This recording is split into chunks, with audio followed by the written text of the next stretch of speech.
The wasteland holds its quiet things in overlooked corners, small details that ask nothing of anyone passing through. Tonight, we drift through them gently from one forgotten truth to the next. Fallout stretches from California's broken highways to the fog-bound Commonwealth coast and the forests of Appalachia. Each entry left details that serve no purpose except to make the world feel more real. These are the facts that change nothing and somehow change everything. Small details that quietly shift how the wasteland feels from the inside. Before you settle in, maybe tap subscribe for more calm stories and share where in the world you're watching from tonight, drifting now toward a glowing bottle resting in the dark. There is something particular about the way Nuka-Cola quartz shines. In the ruins of the Commonwealth, and notice the faint luminescence drifting from its bottle, you might have assumed the radiation was responsible. The wasteland does strange things to objects left too long in irradiated spaces, after all. But the glow of the quartz variety has a different origin entirely. When developers were assembling the texture for that specific variant, they accidentally applied a light-emitting shader that had originally been designed for laser weapons rather than beverages. The result was a bottle that cast a delicate shimmer into the room around it, illuminating nothing of importance, serving no mechanical purpose, and yet creating one of the more quietly beautiful ambient effects in the entire game. Players began collecting Nuka-Cola quartz bottles not because they offered superior healing or a meaningful bonus, but simply because they looked serene. Entire shelving arrangements were constructed in player settlements to let the bottles cast their pale glow across workbenches and scavenged furniture. Communities formed around the idea of decorating with them, treating a texture accident as if it were intentional art. The developers, upon learning this, chose to keep the effect in all subsequent patches rather than correct it. Sometimes the most beloved features arrive without planning. That soft wrongness, that texture applied to the wrong object at the wrong moment, became a symbol for everything that makes Fallout feel alive. The world is imperfect in ways that feel human, rather than broken. A bottle that glows because someone borrowed a shader from a laser rifle is exactly the kind of detail that fits a universe built on repurposed technology, on objects doing things they were never meant to do. The wasteland itself is a great accumulation of misapplied purpose, and a glowing soda bottle fits right in. Before you drift any further, maybe tap subscribe for more calm stories, and share where in the world you're watching from tonight. There are few currencies in the wasteland more mysterious than the bottle cap. The humble metal disc, once the crown of every Nuka-Cola bottle pressed before the bombs fell, became the dominant medium of exchange across much of post-war America, not because anyone planned it that way, but because it happened organically. Traders in the regions around the hub in the early post-war years adopted it because the caps were difficult to counterfeit and easy to carry. The idea spread, carried by merchants and wanderers the way all practical things spread, one transaction at a time.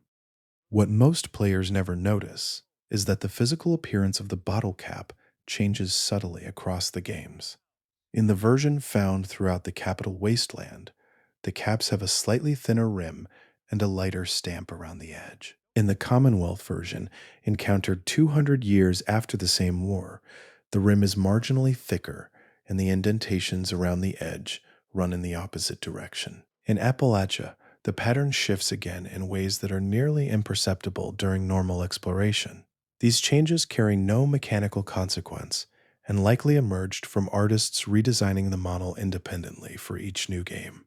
That has not stopped the community from building elaborate theories around the variations. Some fans have proposed that different pre-war Nuka-Cola factories produced slightly different cap designs depending on their regional distribution networks, and that the caps found in each game correspond to the manufacturing plant nearest to that region. The idea is entirely unverified, entirely unofficial, and entirely the kind of careful reading that Fallout inspires in people who love it most. A minor modeling choice became a piece of living lore, given meaning not by the developers, but by the players themselves. The bottle cap carries within it one of the series' most compelling ideas. Worth is not inherent. It is assigned, A piece of metal no larger than a child's palm became valuable because enough people agreed that it should be, and in agreeing, they built a civilization around it. In the wasteland, civilization is often nothing more than a shared agreement dressed up in practical clothing. Books are another constant across the Fallout series, and their placement across the games tells a story that was never entirely intentional. In the capital wasteland, pre-war books appear on almost every shelf, in every ruined home, and in every collapsed library. But they also appear inside ovens. They appear beside toilets. They appear on car seats and inside filing cabinets, and stacked next to broken refrigerators in positions that suggest no one ever actually read or placed them thoughtfully. The reason is straightforward enough. During map generation, item placement was partially randomized by the development tools, and books ended up wherever the algorithms sent them. The developers, when asked about the unusual placement, acknowledged that the scattering was procedural rather than intentional narrative. Yet players did not accept that explanation entirely, or rather, they accepted it but continued to build meaning around it anyway. The books scattered in bathrooms became evidence of a civilization that stored knowledge carelessly, that treated information as disposable, that placed learning beside its most mundane routines, without recognizing the irony. A bug became lore. An algorithm became a philosophy. In Fallout, this transformation happens constantly. There are also players who noticed that some of the books are specific titles, not just generic pre-war reading material, but named volumes with identifiable covers. Copies of Grognak the Barbarian appear beside copies of Guns and Bullets. Tumblr's Today rests near volumes of medical research. The mix is random, but the names are deliberate. Each item a small artifact of a world that cared deeply about certain kinds of entertainment and certain kinds of practical knowledge, and placed both with equal indifference. The Pip-boy, that bulky wrist-mounted device that every vault dweller inherits before stepping into the ruined world, is full of small behaviors that most players never consciously register. The screen brightness adjusts slightly, depending on whether the device is facing toward or away from the sun during certain times of day in the Commonwealth version. This effect is barely noticeable against the landscape, but it reflects a level of care in the environmental lighting system that goes far beyond what gameplay would require. The developers did not need to add this. It adds no meaningful information and changes no outcome. It simply makes the device feel like a real object responding to real light. The radiation meter embedded in the Pip-Boy's interface occasionally ticks even when no measurable radiation is present in the immediate area. This behavior was intentional, a deliberate choice by the sound and programming team to simulate the unreliability of aging electronics. The counter was never meant to be perfectly accurate. It was meant to feel like a device that had been passed through decades of use and misuse, that had absorbed the same decay and entropy as everything else in the wasteland. A perfectly functional radiation meter would feel out of place in a world where nothing else works quite right. In Fallout 4, the radio built into the Pip-Boy will sometimes lapse into static without any apparent cause. It does this between tracks and occasionally during them, and the static has a distinctly analog quality, warm and irregular rather than digital and sharp. The sound team chose this character deliberately, layering a recorded sample of an actual vintage transistor radio's interference into the audio engine. The player is never told this. It simply exists, buried in the ambient sound of the device, waiting for someone to notice.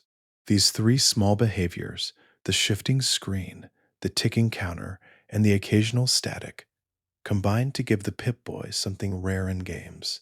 They give it a personality. The device feels like it is trying. It does its best to function under conditions it was never designed to endure, and in doing so, it mirrors the larger journey of everyone who wears it. In Appalachia, the two-headed cattle known as Brahmin behave in a way that players eventually notice but rarely investigate. When idle, when standing without any particular destination or threat, they face north. Not approximately north, not generally northward, but with a consistent and measurable orientation toward magnetic north that persists regardless of where they are standing or what the terrain around them looks like. This behavior comes from a navigation glitch inherited from older Bethesda engine code, a pathfinding quirk that was never corrected because it caused no harm. The developers were asked about this at some point and responded with a gentle acknowledgement that the cows simply like the north. It was a practical explanation delivered with a light touch that perfectly suited the tone of the series. There was no lore behind it. There was no design philosophy. There was a small bug in an old navigation system, and a creative team willing to leave it in place and let it become part of the world. Brahmin themselves are one of Fallout's most enduring symbols. The two-headed mutation that affects the cattle of the wasteland is never fully explained, though radiation and the forced evolutionary virus are both implied as possible causes, depending on the region. They serve as beasts of burden, as food sources, as trade goods, and occasionally as hazards. The wranglers who drive herds of them across the wasteland carry on a profession that would be recognizable to anyone from before the war. The trucks are gone, the highways are broken, but the cattle drives continue, guided by wanderers with sticks and purpose, pointing their herds toward the next settlement. That the cattle face north when left alone feels quietly appropriate. In a world where everything drifts, where direction is constantly uncertain, and the horizon always holds some new threat, even a two-headed cow seeks a fixed point. Mole rats in the Commonwealth present a different kind of invisible problem. In certain areas, particularly around campfire locations and shallow ruins, mole rats will spawn inside the terrain itself rather than above it. These subterranean versions tunnel endlessly through the geometry of the map without ever surfacing. The player cannot see them, they produce no sound above ground, they leave no visible trace of their presence. But because the game engine classifies them as active enemies, the player is technically considered to be in combat while they are in the area. The tension music persists. The alert state remains active. The world treats the situation as dangerous when nothing visible is threatening anyone. Players notice this behavior because of the music. The combat theme continued in areas where no enemy was visible, and the confusion led some to believe that invisible enemies or secret encounters were designed into those locations. The truth, when data miners found it, was simpler and stranger. Mole rats buried themselves in the world and forgot to come out. The navigation system that was supposed to guide them to the surface simply looped them into perpetual underground movement instead. The image this creates is oddly peaceful. Beneath the burned-out campsites and crumbled walls of the Commonwealth, small creatures circle in the dark soil, guided by instincts that have malfunctioned into something like meditation. They move without arriving. They exist in a state of permanent, purposeless motion beneath a world that has plenty of that already. No one benefits from their presence. No one suffers for it. They simply are doing the only thing their code knows how to do, turning in the dark.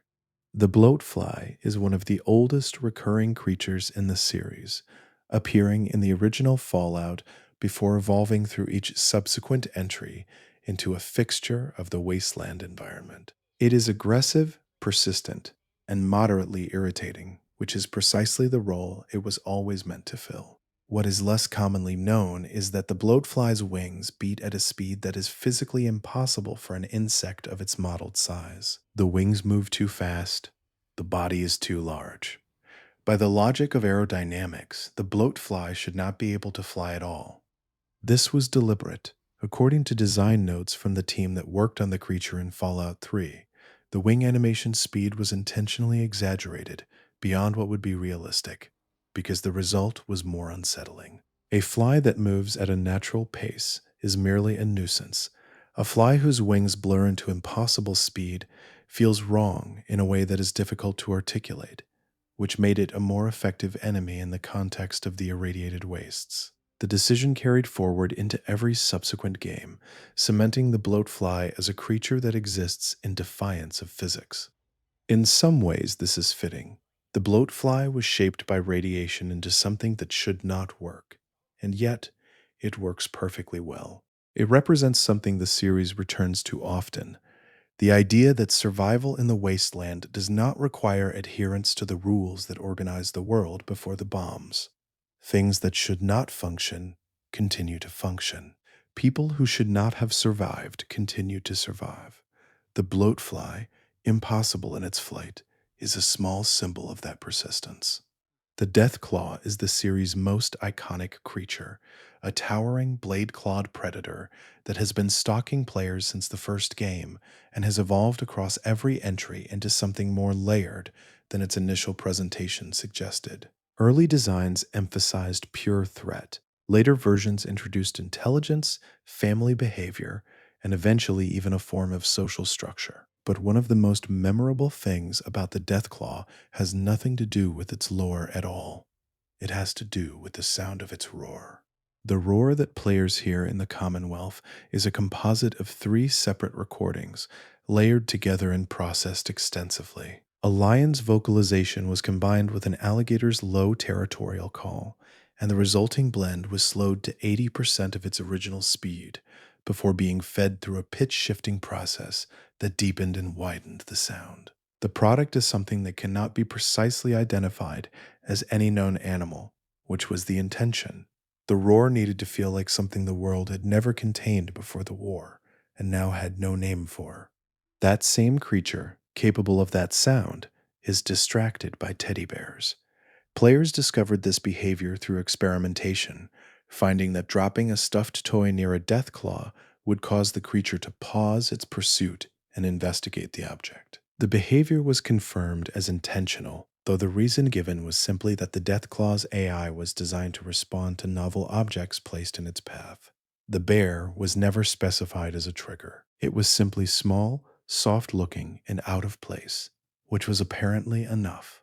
A creature whose roar was built from the combined voices of a lion and an alligator can be briefly confused by a stuffed animal.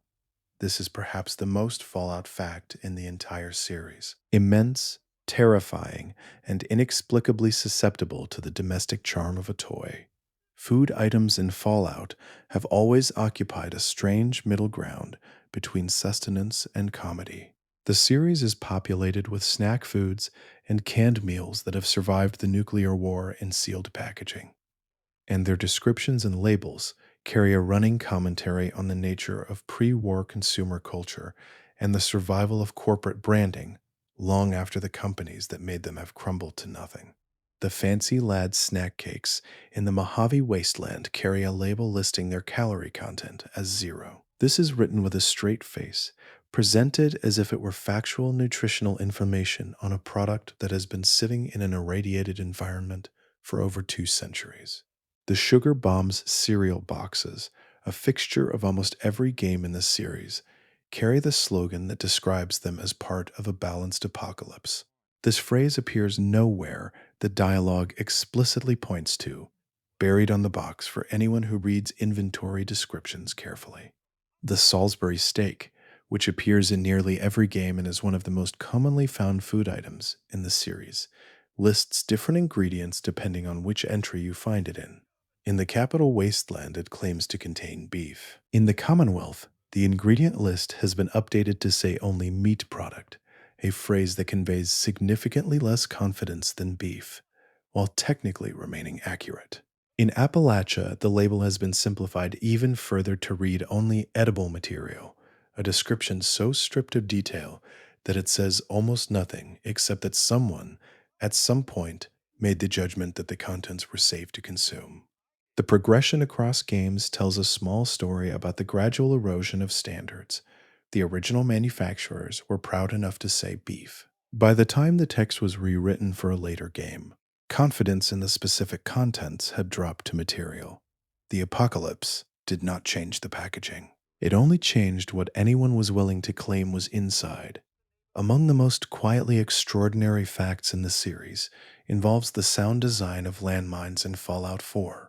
The beeping pattern that plays during the brief countdown before detonation is not random. It follows a specific rhythm that, when decoded using Morse notation, spells the word boom. This detail was confirmed by members of the sound design team in interviews given after the game's release, where they described it as a small joke that they assumed no one would ever notice, placed there because they could and because the process of building it correctly was more interesting than leaving the beep pattern arbitrary.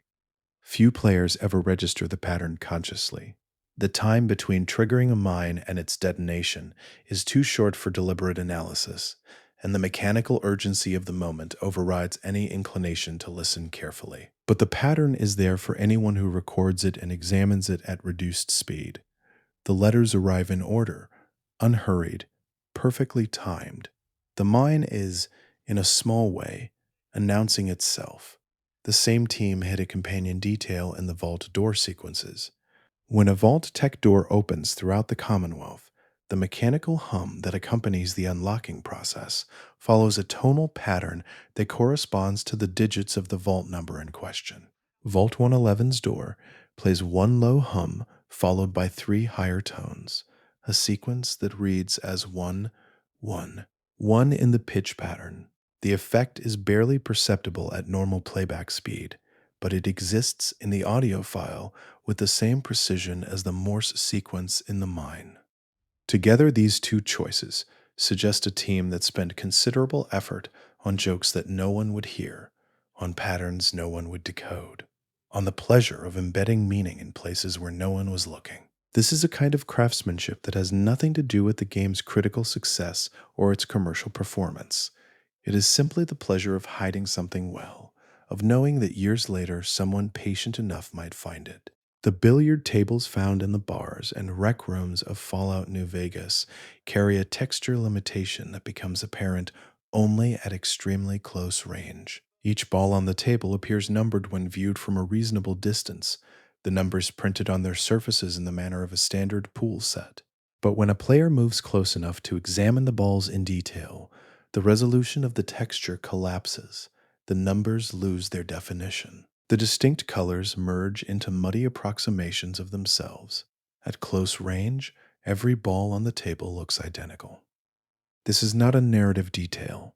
The developers were not making a statement about the impermanence of recreation or the meaninglessness of competition in a post-nuclear world. The texture simply was not designed to hold up under close inspection, which is true of many objects in many games, and is worth nothing except as a small reminder that the world is built for experience at a particular scale. Step too close to anything, and the illusion begins to soften. What makes this worth noting is the way it echoes something real.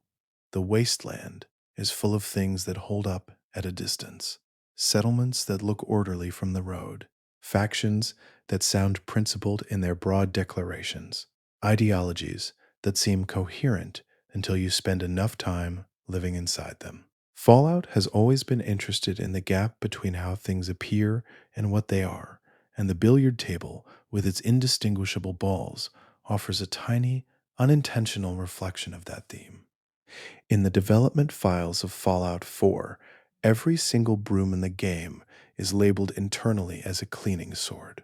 This name does not appear to the player at any point during normal gameplay. The item presents itself as a broom in inventory screens and in the world, and when broken down for components, it yields a small quantity of wood and cloth, as expected. But in the back end of the game's data, in the category tags and the internal naming convention used by the development tools, every broom in the Commonwealth is officially a cleaning sword. The most likely explanation is that early in development, someone created a placeholder name for the item category that covered both cleaning implements and bladed tools, since both could potentially be used as weapons in the physical simulation system. By the time the game reached its final state, the individual item names had been correctly updated, but the internal category tag had not. The cleaning sword designation was swept under, visible only to those who opened the game's files. Somewhere in the game's data, buried beneath the texture files and the dialogue trees, and the hundreds of thousands of lines of scripting code, a collection of brooms stands assembled under a name that suggests they have more potential than anyone gives them credit for. Every one of them is a cleaning sword, waiting for someone to recognize their true nature. The franchise has been running long enough to accumulate things that never change regardless of the context around them. Chief among these is the toilet. Across every game in the series, Bathrooms in ruined homes and collapsed office buildings contain toilets that are largely intact. Buildings crumble, floors collapse, walls fold inward and outward. Furniture is overturned and broken and scattered by 2 centuries of environmental decay. But the porcelain toilet stands. This is not entirely accidental. One developer noted in commentary that the toilet model uses one of the most stable physics colliders available in the engine, a geometry that resists the kinds of deformation and breakage that affect other objects. Breakable versions were prototyped, but were computationally expensive and offered little in return, so the team kept the unbreakable model and moved on. The result is that every bathroom in Fallout is anchored by a single durable white throne that has outlasted everything around it. Players have made this observation into a kind of mythology. The toilet is Fallout's most persistent survivor. It has endured nuclear fire, 2 centuries of neglect, and the indifference of every development team that ever revisited the series. Somewhere in the irradiated heart of each game, a toilet waits. It asks for nothing. It endures everything. It is, in its own modest way, exactly the kind of survivor the series is built around. Hidden inside the game files of Fallout New Vegas is a set of voice lines recorded for a Protectron robot that does not exist in the shipped version of the game. The lines describe a Protectron who has classified himself as a lounge singer, who references the activation of a smooth jazz protocol before beginning a synthesized vocal performance, and who introduces himself to approaching players with the confident warmth of a performer who has been waiting for an audience. The voice acting exists. The dialogue tree exists. The robot that speaks those lines never made it out of development and into the desert. Data miners discovered the files years after the game's release and circulated clips of the recordings widely enough that the Protectron lounge singer became a minor legend in the community. Players who had never heard the lines expressed a specific kind of regret, the feeling of mourning something that never existed but should have. The discovery prompted discussions about what other performers might be sleeping in cut content waiting to be found. The lounge singer's existence as pure archive raises a question the series often asks in more dramatic ways. What does it mean to create something that no one will experience? The voice actor delivered those lines. The programmer built the trigger conditions. The designer wrote the smooth jazz protocol into a robot's self-concept. And then it was sealed away in a file, unseen, waiting. In Fallout's world, that story is everywhere. Preparation for a life that was never lived, a shelter for a performance that never came.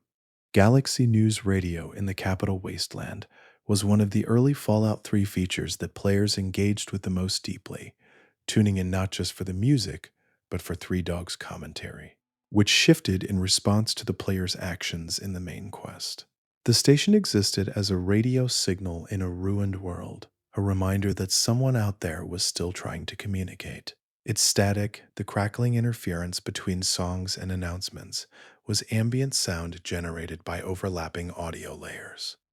A community of players developed a theory over time that the static patterns in Galaxy News Radio's signal contained hidden Morse code messages. The theory began as a playful piece of speculation and grew into an elaborate project, with volunteers recording extended segments of the radio static and running them through audio analysis software in search of meaningful patterns. Dozens of decoded phrases were published in forums, many of which appeared to predict quest outcomes or hint at character fates. The community invested real hours in the project. The developers eventually confirmed that the static contained no hidden messages at all. The interference patterns were algorithmically generated noise produced by the system that blended multiple sound layers, and any patterns within them were coincidental. The Morse code theory had been an artifact of pattern seeking and randomness, which is one of the things human beings do most naturally and most persistently. Still, the theory persists in discussions of the game. It never fully disappeared after the developers addressed it. The desire to believe that noise contains meaning is not easily quieted, and in the context of Fallout, where the developers had already hidden Morse code inside mine beeping and tonal sequences inside vault doors. The leap from those real secrets to imaginary ones in radio static seemed entirely reasonable. The world had trained players to look, so they kept looking. Dogmeat, the faithful canine companion of Fallout 4, is listed in the game's creation kit under the model name Dogmeat version 7. The number has no in-game significance. No earlier version appears in the Commonwealth's content, and no documentation within the game explains the versioning. The label exists only in the development files, visible only to modders and those who have opened the game's backend. The fan response to this discovery was immediate and specific. If the dog that runs through the ruins of the Commonwealth is version 7, then there must have been 6 previous iterations, each presumably refined and adjusted before arriving at the final form. Speculation about those earlier versions spread through the community with genuine affection, imagining a lineage of digital dogs, each slightly different from the last, each carrying some combination of traits that was deemed not quite right before being replaced by a marginally better version. There is something appropriate about Dogmeat having been revised 7 times before release. The character is perhaps the most universally beloved companion in the entire series, the one figure in the franchise that consistently generates warmth from players who otherwise disagree about nearly every other aspect of the game. That such a beloved presence would have been carefully refined, that the development team would have returned to it again and again in pursuit of the right version, feels consistent with how much the character eventually meant to people.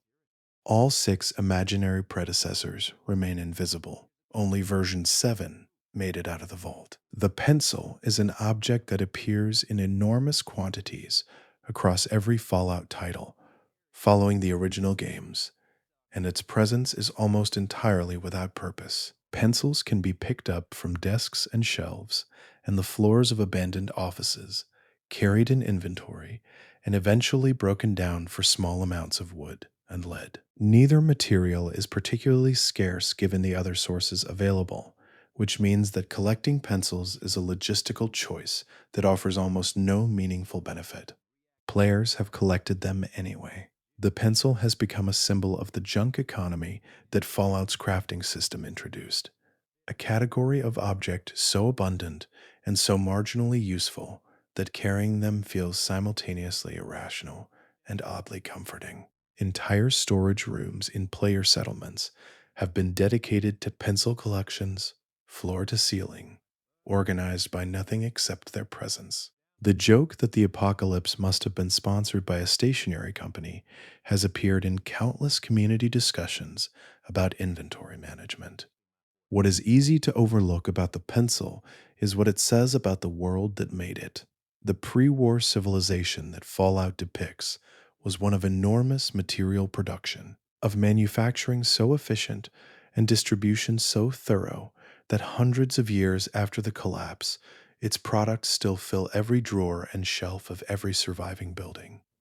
The pencils were made in the millions. They were shipped everywhere. They were used by children in schools and administrators in offices and engineers in corporate towers. Then the bombs fell, and the pencils outlasted everything that made them matter. They are common because the world that needed them was common too, ordinary in its way, full of ordinary people doing ordinary work with ordinary tools. The apocalypse erased the context. It left the pencils behind. The laser pistol in Fallout 4 produces a sound when fired that has become one of the series' most recognizable audio signatures. That sound was constructed from 3 entirely unrelated recordings layered together: the discharge of a camera flash capacitor, a plucked guitar string that was pitch shifted upward, and the metallic click of a soda can tab being pulled. None of these elements individually resembles what they create in combination. Together, they produce something that sounds like neither a conventional weapon nor any recognizable everyday object, which was precisely the intent. The sound team described the construction of this effect as experimental, driven by curiosity rather than a predetermined target. They were looking for something that felt retro and strange and slightly wrong in the way that much of Fallout's technology is slightly wrong. Functional, but built from the wrong materials for the wrong reasons in the wrong era. The result became the definitive voice of the laser pistol, and by extension, contributed to the sonic identity of energy weapons across the entire game. The fact that a camera flash, a guitar, and a soda can together produce the sound of a 200-year-old energy weapon feels entirely appropriate for Fallout. The series is built on bricolage, on the idea that the future was assembled from whatever pieces were available, rather than from the materials that would have been ideal. The laser pistol sounds the way it does, because someone put unrelated things together and found that they worked. This is how most things in the wasteland came to be. Mannequins in Fallout 4 appear throughout the Commonwealth, in clothing stores, department buildings, and the interiors of former retail spaces. They stand in arrangements that players have interpreted as deliberate, as if their poses were chosen to communicate something about the building's history, or to suggest rituals performed by the people who occupied the space after the bombs fell. The reality is more mundane. Mannequins are placed by hand during level construction, and the physics engine occasionally rotates them from their original positions during the settling simulation that runs when new areas load. One mannequin in the Commonwealth became famous for appearing to point directly toward a locked safe in a nearby wall. The pointing arm, the turned torso, the angled gaze, all combined to create the impression that the mannequin was directing the player towards something of significance. Thousands of players located and opened that safe. It contained a single pre-war dollar and nothing else.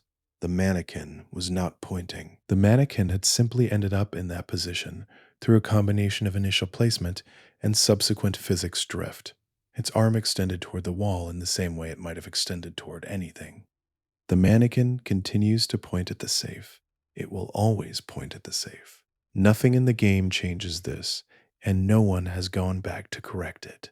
For every player who opens the safe and finds the dollar, the mannequin's gesture retroactively becomes meaningless. But for every player who sees the mannequin before approaching, there is a moment of genuine conviction, a moment of certainty that something was left for them specifically, that the wasteland has a message it wants to deliver. That moment, however brief, is part of what makes exploring the Commonwealth feel like discovery rather than tourism. In Appalachia, under rare and unreproducible conditions, a weather glitch produces what players have named the silent storm. Rain falls at normal speed and normal density. Lightning illuminates the sky at intervals that feel natural. The visual presentation of the storm is exactly what a storm in that region is supposed to be. But the audio is absent. The sound of rain on leaves and broken pavement does not play. The thunder that should follow the lightning does not arrive. The ambient noise that fills the world under ordinary circumstances drops away entirely, leaving a moving storm in absolute silence. The glitch was never intended and has never been reliably reproduced on demand. Players who encounter it tend to stop moving. There is something about rain falling in silence that produces a specific quality of attention, an awareness of the visual without the expected sensory confirmation, a brief feeling that the world has become a picture of itself.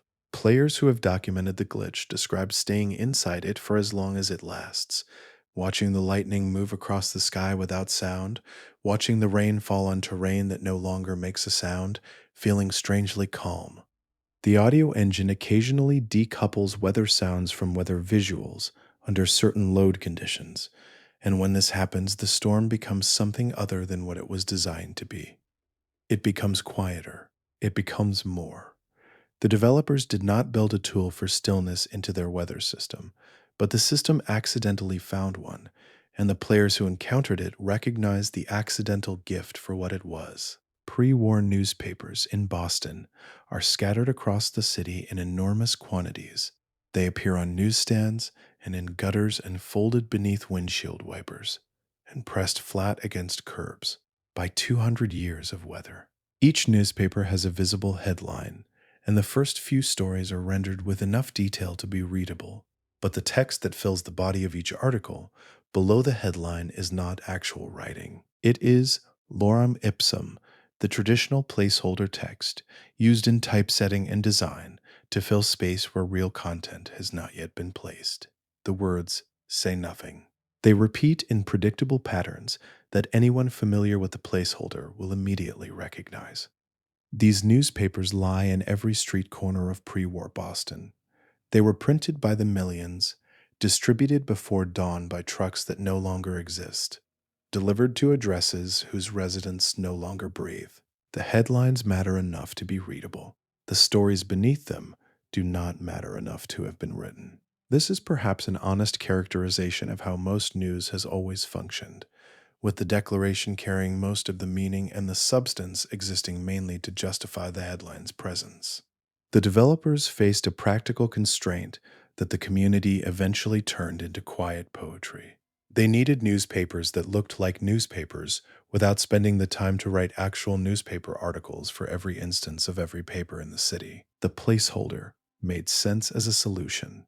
But the effect in the world is of a civilization whose communications were largely decorative, whose information was mostly form rather than content, whose words had become as standardized and repeated as the lorem ipsum that fills them. The old world's newspapers in the ruins of Boston are readable at the headline and meaningless in the details. It is not clear whether this was a statement or an accident. Fallout 4 contains pre-war promotional posters for Nuka-Cola that appear in different versions depending on where in the map they are placed. The version found in downtown Boston includes, in very small print at the bottom of the image, a street address for the nearest Nuka-Cola bottling facility. The version found in rural areas outside the city uses a different address. Both addresses are listed as if they were legitimate factory locations for players who wanted to visit in person before the war. Neither address corresponds to anything in the game. No Nuka-Cola factory exists at either location within the Commonwealth map. But both addresses, when mapped to real-world geography using the coordinates implied by Fallout 4's spatial relationship to actual Massachusetts, point to real locations in the state. The downtown Boston address would place the factory in an industrial district in the greater Boston area. The rural address would sit in a region of central Massachusetts that actually contains some historical manufacturing infrastructure. The development team built this reference into the poster's fine print without calling attention to it in any way. No quest rewards players for finding and comparing the addresses. No character comments on the difference between the two versions. The detail exists for no one in particular, created by a team that was clearly interested in the pleasure of building a fiction that overlapped precisely with a reality, of making a soda advertisement that could almost be real if you looked at it at exactly the right angle. The musical track, known as The Wanderer, which was used extensively in promotional materials for Fallout 4, contains a small acoustic anomaly that was not present in the original song and was not deliberately introduced. The audio team used a vintage microphone during the recording session, and that microphone captured a faint harmonic resonance at the lower end of the frequency range that persisted through the mixing process. The resonance was not loud enough to identify as a distinct instrument or artifact, but it added a warmth and depth to the recording that the raw track lacked. When the team realized that the resonance was present, they had the option to filter it out in post-production. They chose instead to leave it in, because the warmth it added suited the tone they were trying to achieve. An imperfection in the recording equipment became a quality of the final product, indistinguishable from the intentional elements of the mix. Listeners heard a fuller sound without knowing why. The resonance was never labeled or credited. It simply lived in the audio. This small decision mirrors one of Fallout's recurring ideas. The mistakes and accidents and unintended byproducts of a process can become the most valued elements of what the process produces. The resonance was not planned. The glowing bottle was not planned. The broom sword was not planned. The lounge singer's voice lines were recorded and sealed. The patterns in the static meant nothing but were searched for with genuine dedication. In each case, something arrived without intention and became, through one process or another, worth keeping. In New Vegas, a particular neon sign on the strip is coded differently from all the other signs around it. Most of the neon in the casino district switches on at a predictable time in the evening and maintains its state until it cycles off at dawn, operating on a timer that the game engine manages without event. But one sign, positioned on a particular corner of the strip, includes a single extra line of code that causes it to flicker exactly once before illuminating. The flicker lasts 1/10 of a second. It is barely visible against the ambient light of the surrounding signs. It happens every evening at the same moment, faithfully as the sun drops below the ruined skyline.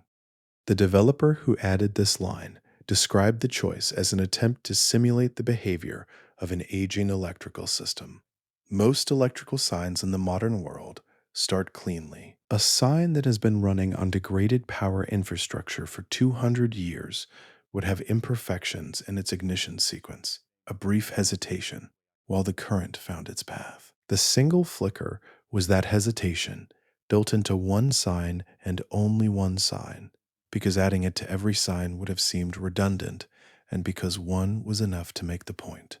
Every other light on the strip comes on without a pause. That one sign still needs a moment. After 200 years of darkness and neglect, and the particular loneliness of a city that kept its lights on longer than anyone expected, that sign still takes a breath before it shines. It is perhaps the most human thing in the Mojave, that small hesitation before continuing.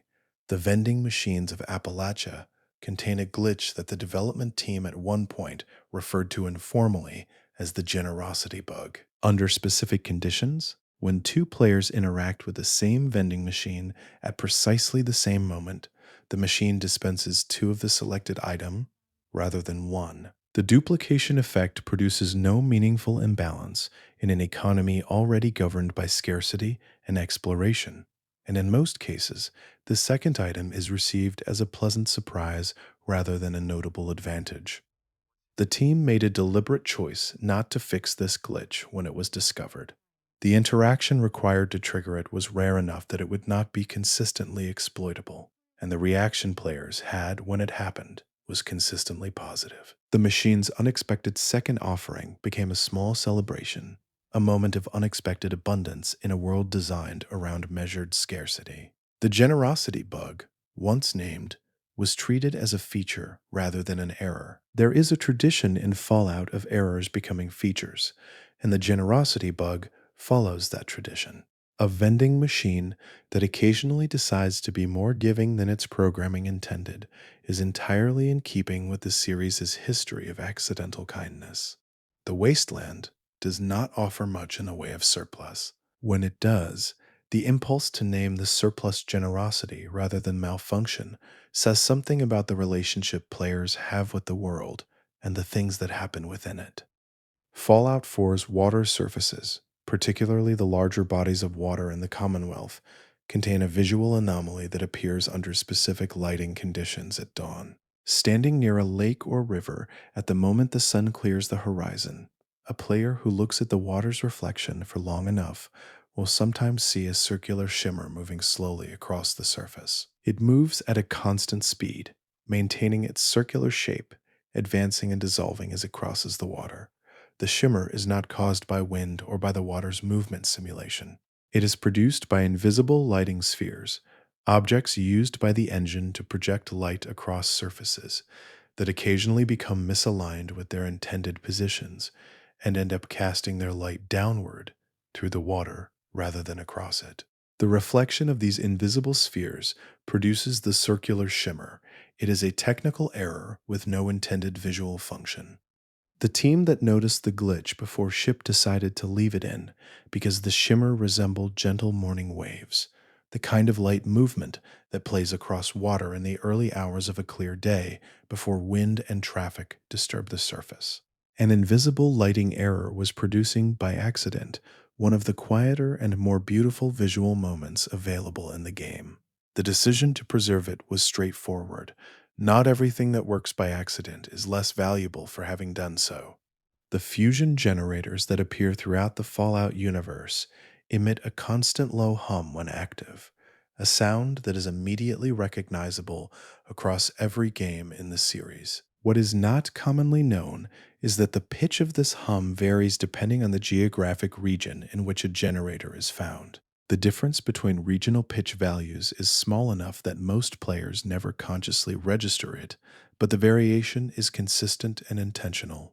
The sound team tuned the generator's hum frequencies to correspond with the geography of each location.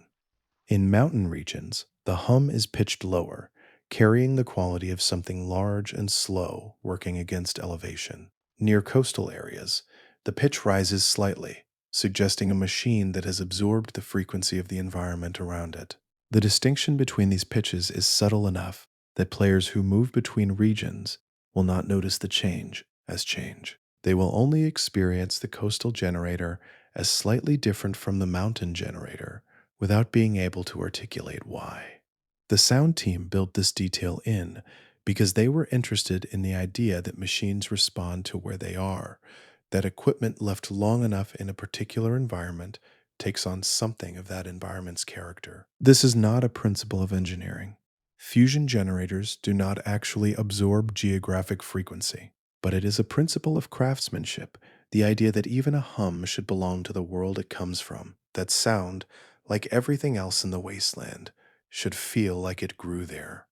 One of Fallout 3's most memorable physics glitches involved human skeletons launching from the ground into the air when the environment around them was disturbed by an explosion or a rapid inventory interaction. The skeletons would rise with sudden, absurd velocity, spinning upward and outward before landing at distances that bore no relationship to the force that had supposedly displaced them. Players called this the flying vertebrae glitch, and it became one of the game's most widely circulated visual jokes. The cause was a single misplaced bone weight in the ragdoll physics skeleton model.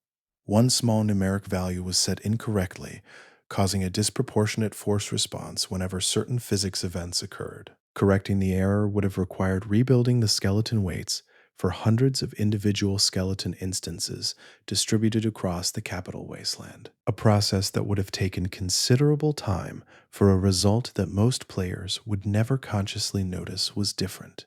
The team chose to leave it. Over the years that followed, the flying vertebrae glitch became beloved. Players staged elaborate sequences involving explosions near skeleton piles to produce maximum airtime. The glitch was cited in discussions of Fallout 3's charm as evidence that the game felt alive in unpredictable ways, that the world could surprise you even when you thought you understood its rules. A mistake in a bone weight became a feature of the experience, one of those things that made the game feel specifically like itself, rather than like any other game that shared its mechanics. Vault Zero, known in the lore of Fallout Tactics, was never constructed to shelter civilians. While every other vault in the network was presented to the public as a refuge, this installation beneath Cheyenne Mountain served an entirely different purpose. It was built to preserve not people, but intelligence, housing scientists, military personnel, and institutional memory in a facility designed around a central computing system. Over time, this system was developed into something called the calculator, a machine that integrated human neural tissue directly into its processing architecture. The resulting entity was neither entirely machine nor entirely human, and it emerged from the war with significant capabilities and uncertain intentions. The calculator represents an early articulation of what Vault-Tec's program was truly about at its uppermost levels. The preservation of life was always secondary to the preservation of control. The calculator was meant to guide the reconstruction of civilization on terms that the pre-war power structure had determined in advance, using data collected from every Vault experiment across the network. The human beings who lived and suffered and died inside those vaults were providing information to a system they never knew existed. Their experiences were inputs. The calculator was the output. This architecture of exploitation, the idea that the entire Vault network was built as a data collection project for a central controlling intelligence, runs through Fallout's lore like a structural beam. It is never stated plainly in a single place. It is assembled from fragments found across decades of games, in terminal entries and holotapes and loading screen text. The world hides its most important truths in the small places, requiring patience from anyone who wants to understand it fully. Vault 13, home to the protagonist of the original game, was categorized internally by Vault Tech as a control vault, which in their terminology meant a facility designed to serve as a baseline for the other experiments in the network. A control vault would operate normally, providing data against which the deviations of other vaults could be measured. In practice, Vault 13 was itself an experiment in extended isolation, designed to keep its population sealed for a period far longer than what had been communicated to the residents. The water chip failure that begins the original game was an accident, but the vault's response to it revealed the precise conditions that the experiment had been monitoring. A population sealed underground for 68 years, dependent on their overseer for all information about the outside world, having never encountered anyone from beyond their own community, was asked to send one person out into a world they had only read about. The fear and reluctance and insularity that characterized Vault 13's residents by that point were exactly what the experiment had been designed to produce. The vault dweller who walks out of Vault 13 at the beginning of the original game carries this history without knowing it. Every skill, every fear, every gap in their knowledge of the wasteland is a product of an experiment they were never told they were part of. The journey that follows, across the ruins of California toward a world already formed without them, is shaped by conditions that Vault Tech created deliberately. The player begins the series inside a controlled environment and never fully leaves it. Vault 15 took an approach opposite to Vault 13's calculated isolation. Rather than limiting its population, Vault Tech deliberately assembled Vault 15's residents from the broadest possible range of backgrounds, grouping together people who in the pre-war world might rarely have encountered one another directly. Different ideologies, different ethnic and cultural backgrounds, different political sympathies, all placed inside a sealed environment with identical resources and no pre-established social hierarchy to manage the resulting tensions. The experiment that Vault Tech intended to observe was simple in design and devastating in its findings. When diverse groups are placed under stress in close quarters without established systems of governance, fractures appear along the most available lines. The vault lasted for years before the fractures became irreparable, and when its residents finally left into the wasteland, they did so in separate groups, carrying different values and different grievances. Some became raiders, some became settlers. One group eventually coalesced into the structure that would become the new California Republic. From a single Vault Tech experiment in forced cohabitation came both one of the wasteland's most persistent organized criminal networks and one of its most ambitious governing institutions. This pairing is not coincidental. The new California Republic's founders carried out of Vault 15 a specific experience of collapse and the determination not to repeat it. Their founding principles were written against the memory of what division had done to their community underground. The NCR was built not just from the people who left the vault, but from the lessons that the vault had forced them to learn. Vault 8, which the people who emerged from it eventually named Vault City, was one of the few vaults in the network that appeared to function as intended. It opened on schedule, released its residents into a world still reeling from the bombs, and provided them with a Garden of Eden creation kit, a device designed to terraform and cultivate the surrounding environment into something livable. The residents used it well. They built, they organized, they created a stable, technologically sophisticated community in a region where such things were rare. The experiment that Vault Tech had embedded in Vault 8 revealed itself not in collapse, but in success. A population given excellent tools and strong institutions and complete information about their own vault's operation turned out, predictably, to build an excellent civilization. The less comfortable finding was that this civilization, formed under conditions of controlled sufficiency, developed a profound insularity. Vault City's residents maintained a rigid distinction between citizens who had emerged from the vault and outsiders who had not. The prosperity that the vault produced created a community that valued its own well being so highly that it struggled to recognize the humanity of anyone who had not shared its origin. This was not violence, it was indifference administered through bureaucratic precision. Vault Tech's Control Vault demonstrated that the conditions that produce stability can also produce a particular kind of cruelty, the cruelty of people who have enough and have decided that having enough is what determines worth. Vault 12, located beneath the Bakersfield area of the former California, had a design flaw that its architects knew about before construction was completed. The main vault door was engineered incorrectly, built in a way that prevented it from ever sealing fully. This was deliberate. The experiment that Vault Tech had planned for Vault 12 required radiation exposure, and a door that did not seal would allow radiation from the surface to enter at a slow and consistent rate. The residents had been promised protection. They had been given a sieve. The long-term exposure produced ghoulification in the vault's population over the years following the war. The community that developed in the ruins above and around the compromised vault, populated by irradiated survivors who had lived long past what their exposure should have permitted, but who carried the marks of what had been done to them. They survived. They built a community. They continued, but they did so as evidence of an experiment that had worked exactly as designed, producing the data Vault Tech had wanted through the deliberate denial of the protection they had been promised. What the residents of Vault 12 experienced is one of the foundational betrayals in Fallout's canon. They walked into a sealed space because they trusted the institution that had built it. They were not ignorant about radiation. They were informed citizens who had made what they believed to be a reasonable choice based on the information available. The information had been false. The betrayal was not incidental to the program. It was the program. Vault 29 had an unusual population criterion.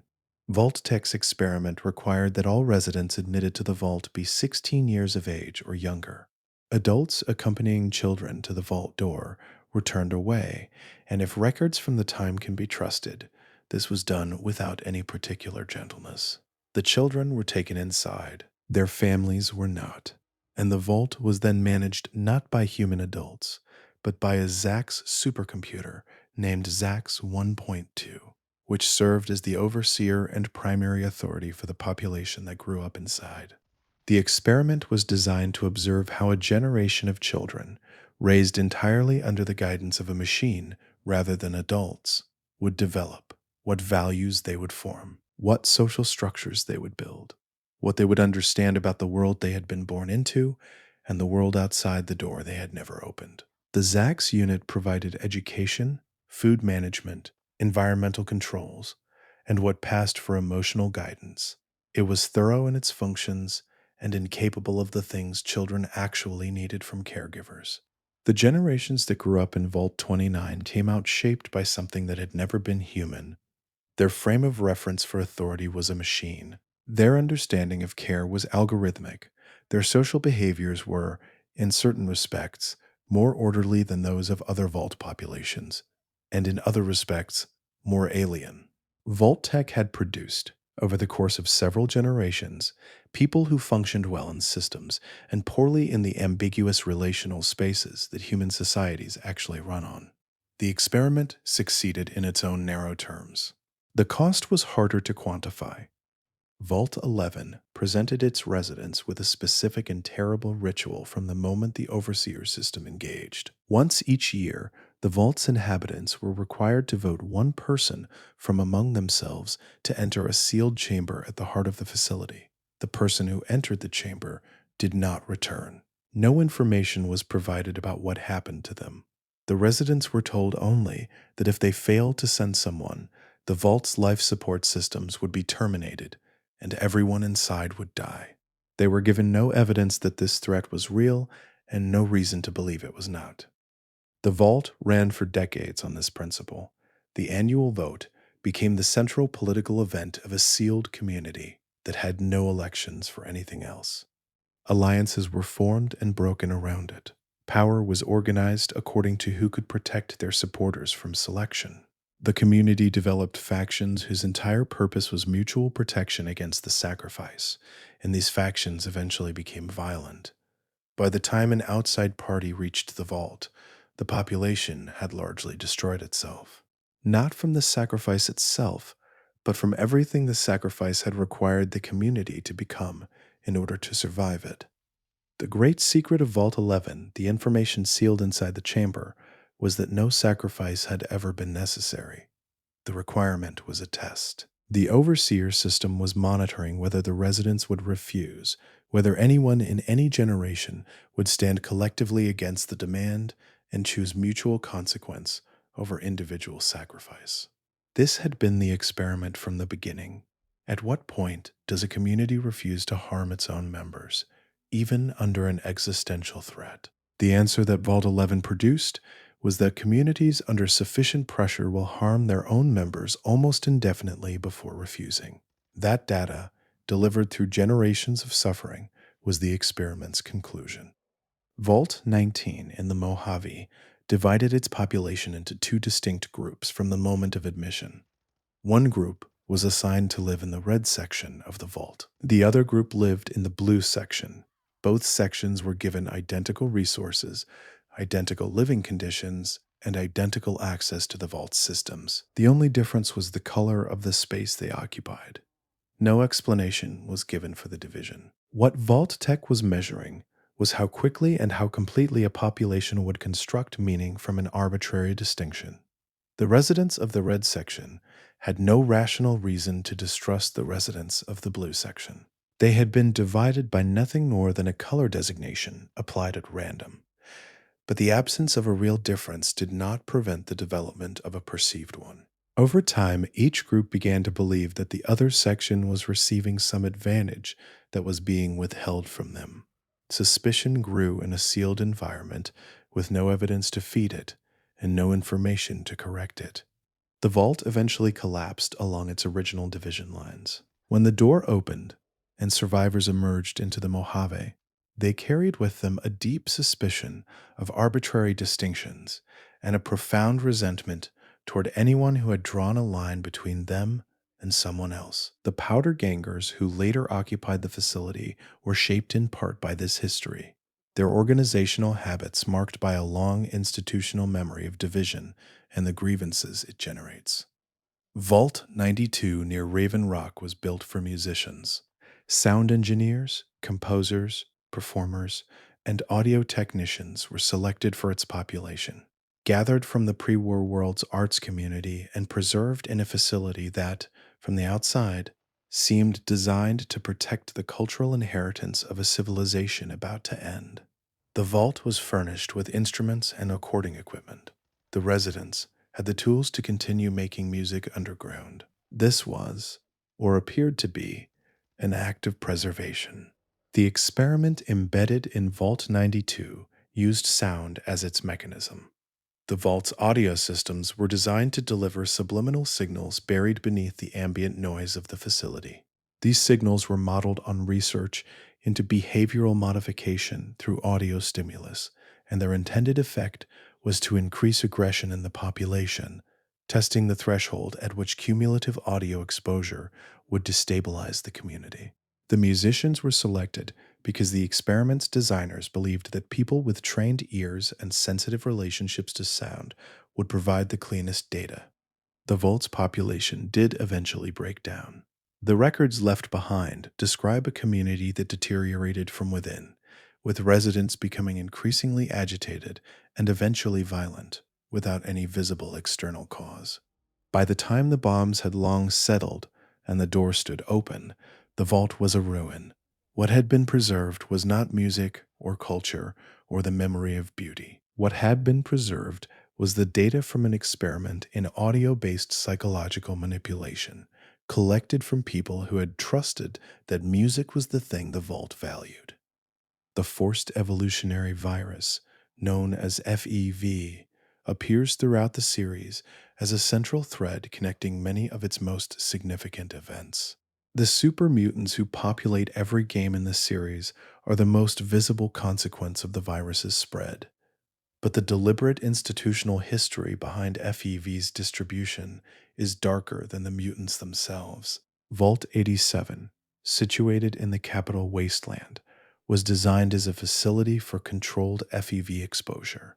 Its residents were not volunteers, they were subjects selected for an experiment they had not consented to and had not been informed of.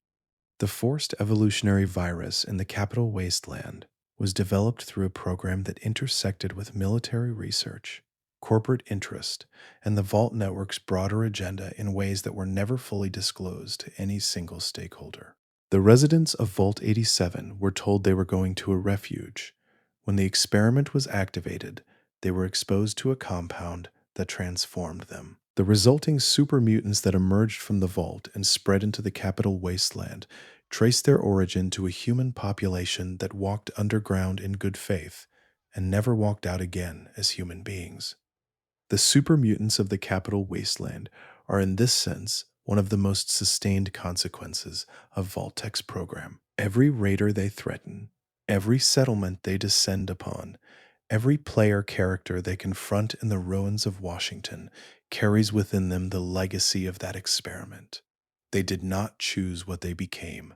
They were chosen for it. Vault 77 is known primarily through a webcomic associated with the original Fallout series, and its account is either a cautionary tale or a dark comedy depending on your willingness to take a crate of puppets seriously as a premise. The Vault admitted one person. That person was provided with the crate of puppets and nothing else in the way of social contact. The experiment, if it had a stated purpose, was never clearly articulated in the materials that survive. What the comic documents is a gradual mental unraveling that takes place entirely through the narrator's relationship with the puppets. He names them, he assigns them roles, he builds a social world out of cloth and stuffing, and the names he gives to things. The puppets become, in his accounting, more real than the vault around him, more reliable than the silence that preceded them. When he eventually leaves the vault and encounters actual human beings, his ability to manage that encounter is shaped entirely by what the puppets had taught him about how relationships work.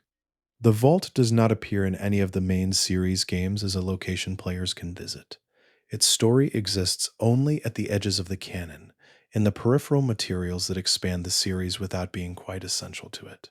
But its premise, one person, one crate, and the question of what we make to survive loneliness, captures something important about the series as a whole. The Wasteland is full of people who built families out of whatever was available. Vault 77's single resident did it underground before the war ended. Codsworth, the robotic butler who greets the player in Sanctuary Hills after 200 years of waiting, has a voice library that records and plays back a wider range of names than any other character in the series. The team at Bethesda spent considerable time assembling a list of names that Codsworth could recognize and speak aloud, prioritizing common names while also including less obvious entries that reflected developer humor and community speculation. Over 900 names were ultimately recorded and integrated. The technical achievement is significant in isolation. Recording 900 names requires script preparation, studio time, and integration work that represents a meaningful investment of resources for a feature that most players will never encounter if they use an unusual name. But the effect on players who do encounter it is disproportionate to that investment. Hearing a decades-old robot address you by the name you chose creates a brief sensation of genuine recognition, a moment when the game seems to have been built specifically for you. The list includes common names at its foundation, but extends into territory that Bethesda clearly chose with some affection. Grognak is on the list. Booger is on the list. Certain developer in-jokes and pop culture references are on the list, included for the pleasure of the people who would find them rather than for any functional reason. The list is in part a document of what the development team thought was funny, and what they thought players might try, a record of collective imagination about who would walk up to that robot and what they might be called. Nick Valentine, the synth detective of Diamond City, carries a history that distinguishes him from every other companion in Fallout 4's roster. He is not human. He is not a robot in the traditional sense. He is a Gen 2 synth whose neural architecture was overlaid with the memories and personality of a human police detective who died before the war. The human Nick Valentine is long gone. The synth who carries his memories and his mannerisms is something the series struggles to fully categorize, and that struggle is exactly what makes him compelling. During the quest called Dangerous Minds, the player enters the recorded memory of a man named Conrad Kellogg using a device that allows consciousness to be temporarily shared. Nick Valentine, if he is present during this quest, delivers dialogue that does not appear anywhere else in the game. He reflects, quietly and with great care, on what it means to experience another person's memories from the inside. Whether the act of walking through someone else's recollections creates a form of understanding or only the illusion of it. These lines do not repeat. They play only if the player thought to bring him to that specific moment.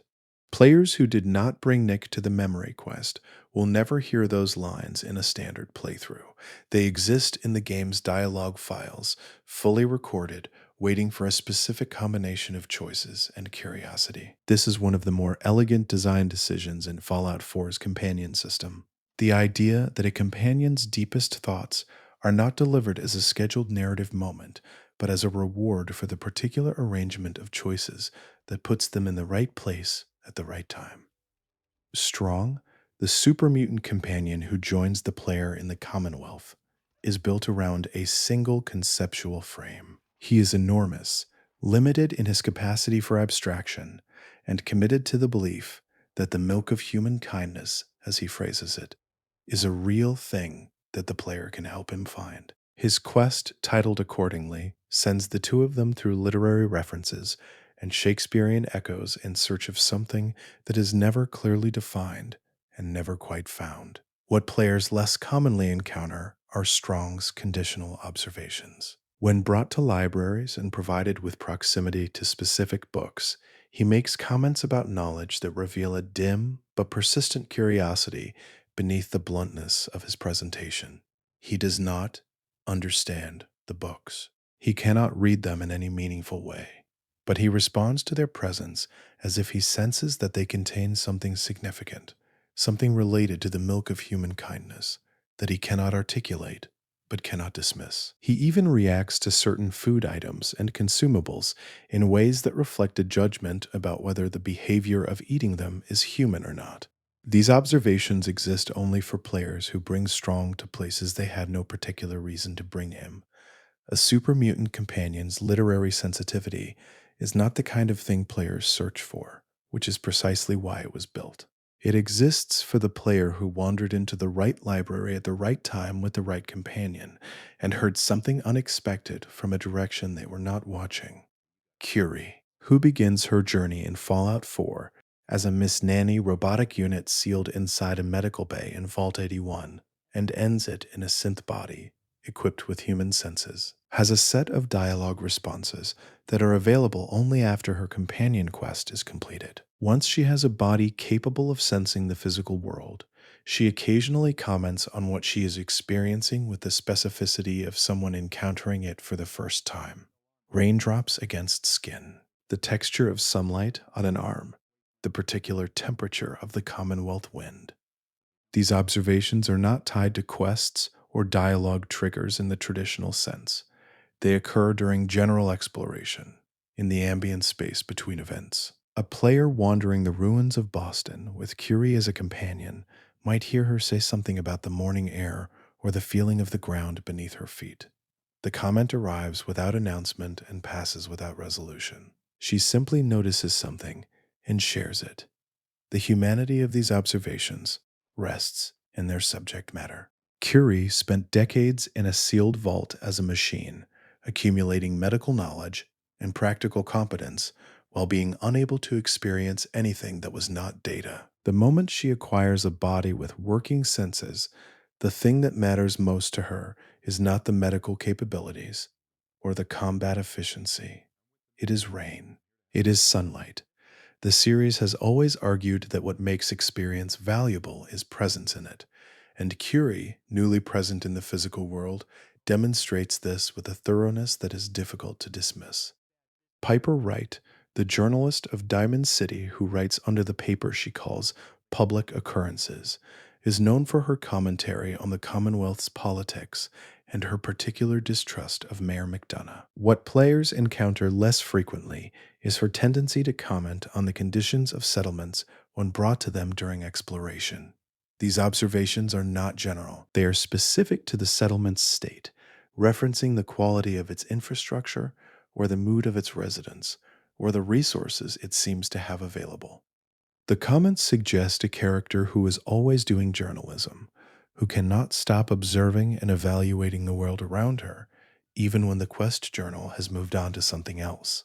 For players who carry her to enough different settlements and enough different conditions, a picture emerges of how she thinks about poverty and abundance and the distribution of resources. In a world where no central authority ensures equitable conditions, she does not lecture, she observes, which is more effective.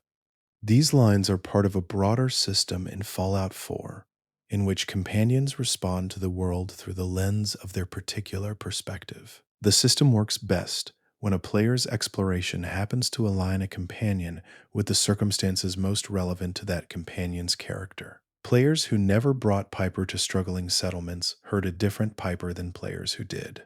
The character that each player encountered was shaped as much by where they happened to wander as by the quest that formally introduced her.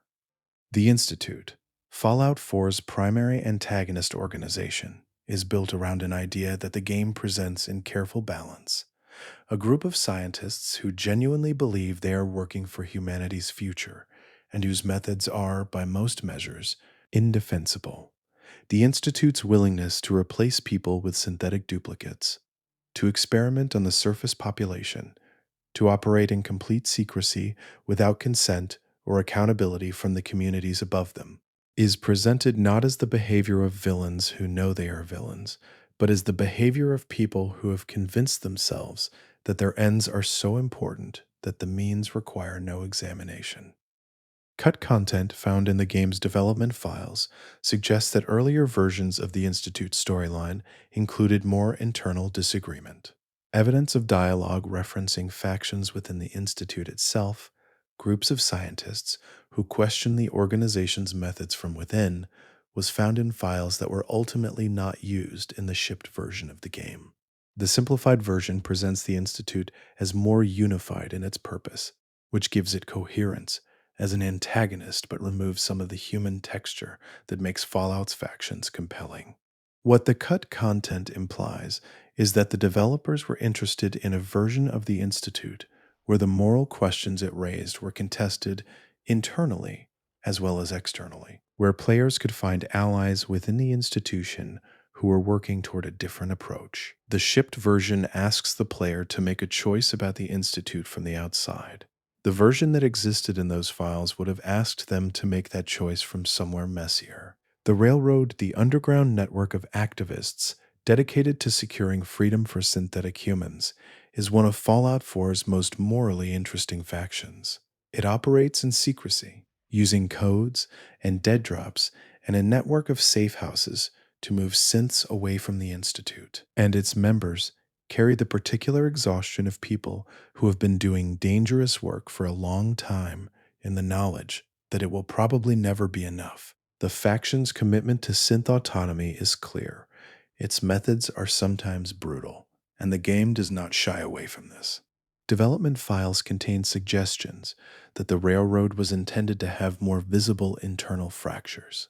Dialogue fragments point to the possibility that there were once splinter factions within the organization, groups that had reached different conclusions about how far the Railroad's mission should extend and who exactly it should protect. Whether synths were the only marginalized group the organization should focus on, or whether the broader population of the Commonwealth had claims on the Railroad's resources and moral attention, appears to have been a contested question in an earlier version of the narrative. The finished version of the Railroad presents a unified organization with clear priorities. The cut version would have presented an organization arguing with itself about what justice means when you have limited capacity and unlimited need. This is one of the most real arguments that activist organizations have. And the fact that it was considered and then simplified reflects a recurring tension in Fallout's development between the desire for moral complexity and the practical limits of what can be fully realized in a single game. Fallout 2's New California Republic began as a collection of survivors from several different vault communities and agricultural settlements in the region around Shady Sands, and its growth over the 2 centuries following the bombs represents one of the post war world's most sustained experiments in democratic governance. The NCR's founding principles, including elected representation, trial by jury, and the abolition of slavery, were genuinely progressive in a world where most organized power structures operated by simpler means. They were also, as the series shows, imperfectly applied. By the time New Vegas tells its story, the NCR is a sprawling bureaucracy managing territory it can barely maintain, extending its influence into the Mojave through military presence backed by economic need rather than ideological enthusiasm. The soldiers who represent it in New Vegas are often tired, poorly supplied, and uncertain about what they are actually fighting for. The institution that was built on progressive principles has developed all the features of an empire, including the particular denial that empires require to sustain their self-image. This trajectory, from principled founding to institutional compromise, is one of Fallout's recurring themes. Every organization in the series that was built with good intentions carries within it the evidence of what those intentions become when they meet the friction of scale and time. The NCR did not become an empire because its founders were insincere. It became one because good institutions, like everything else in Fallout, decay if left unattended, and the wasteland offers plenty of opportunities for neglect. The Enclave's history in the series is one of the most carefully developed institutional backstories in the franchise.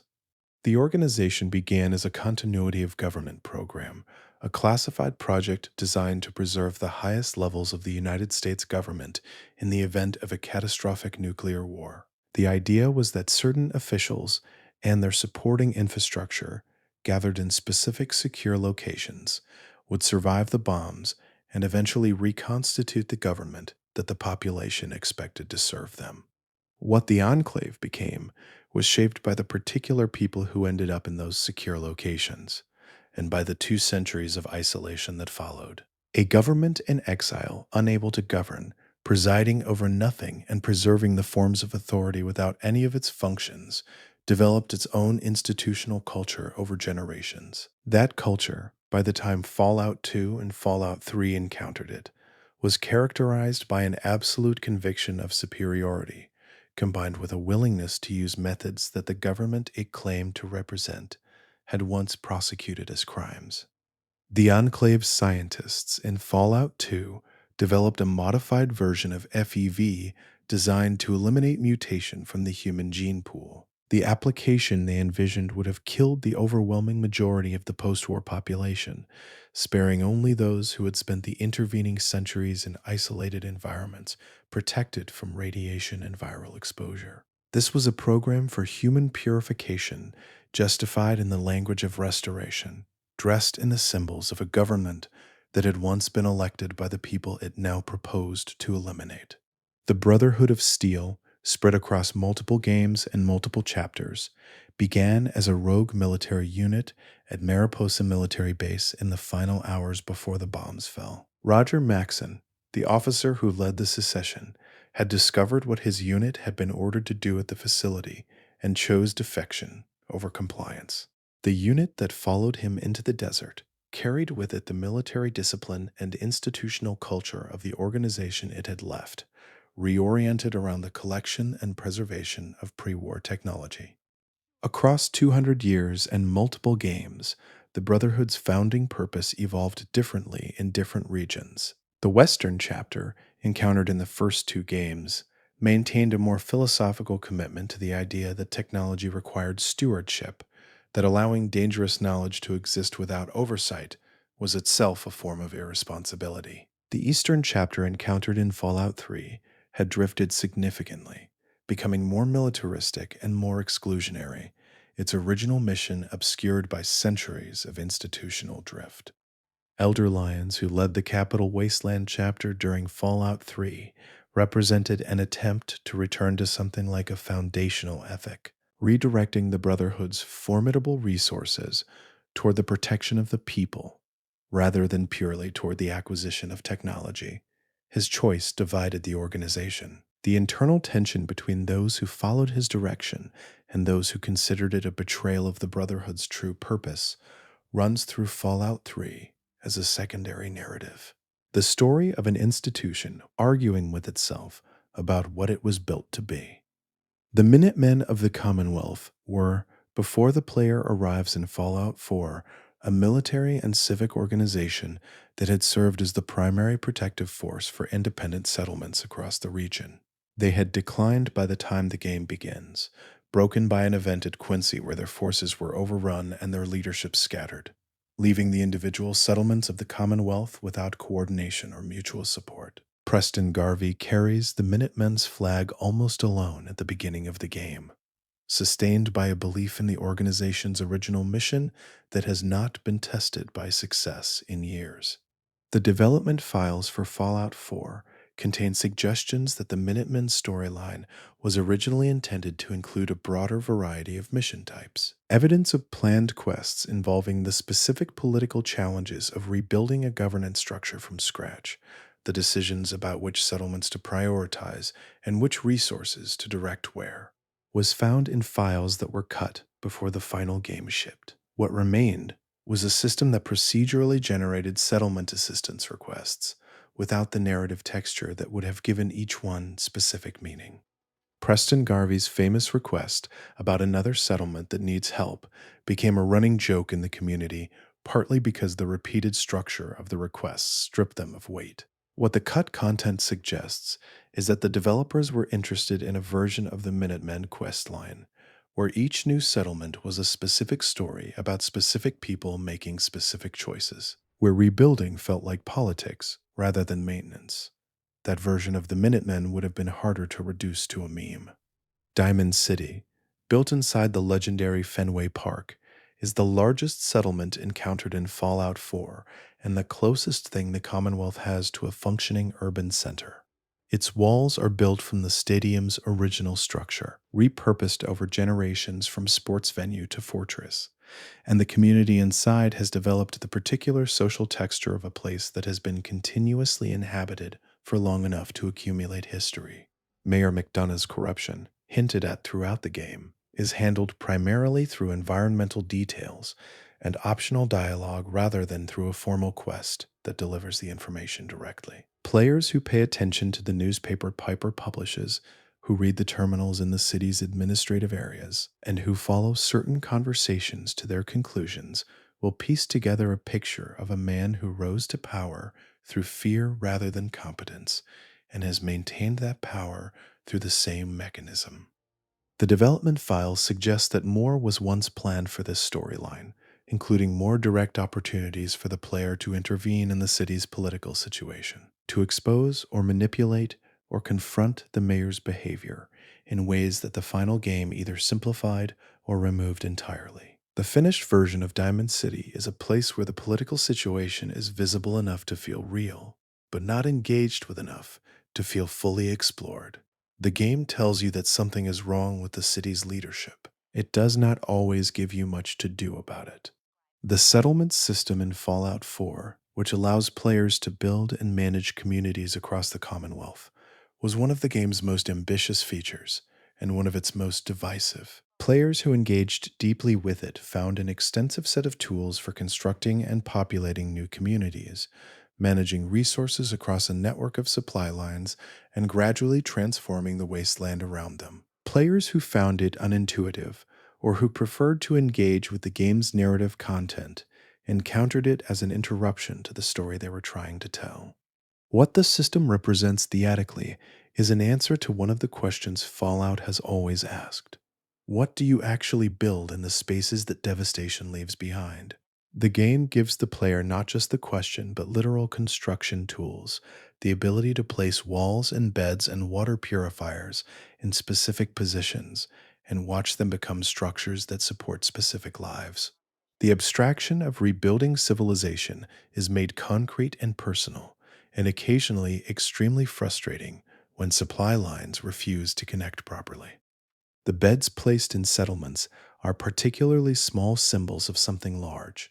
Each bed represents a person who will sleep in it, who will eat the food grown in the settlement's garden, and drink the water cleaned by its purifier. The settlement system does not always make these people visible or audible, but they are present in the counts the game maintains, in the happiness values and resource calculations that run in the background.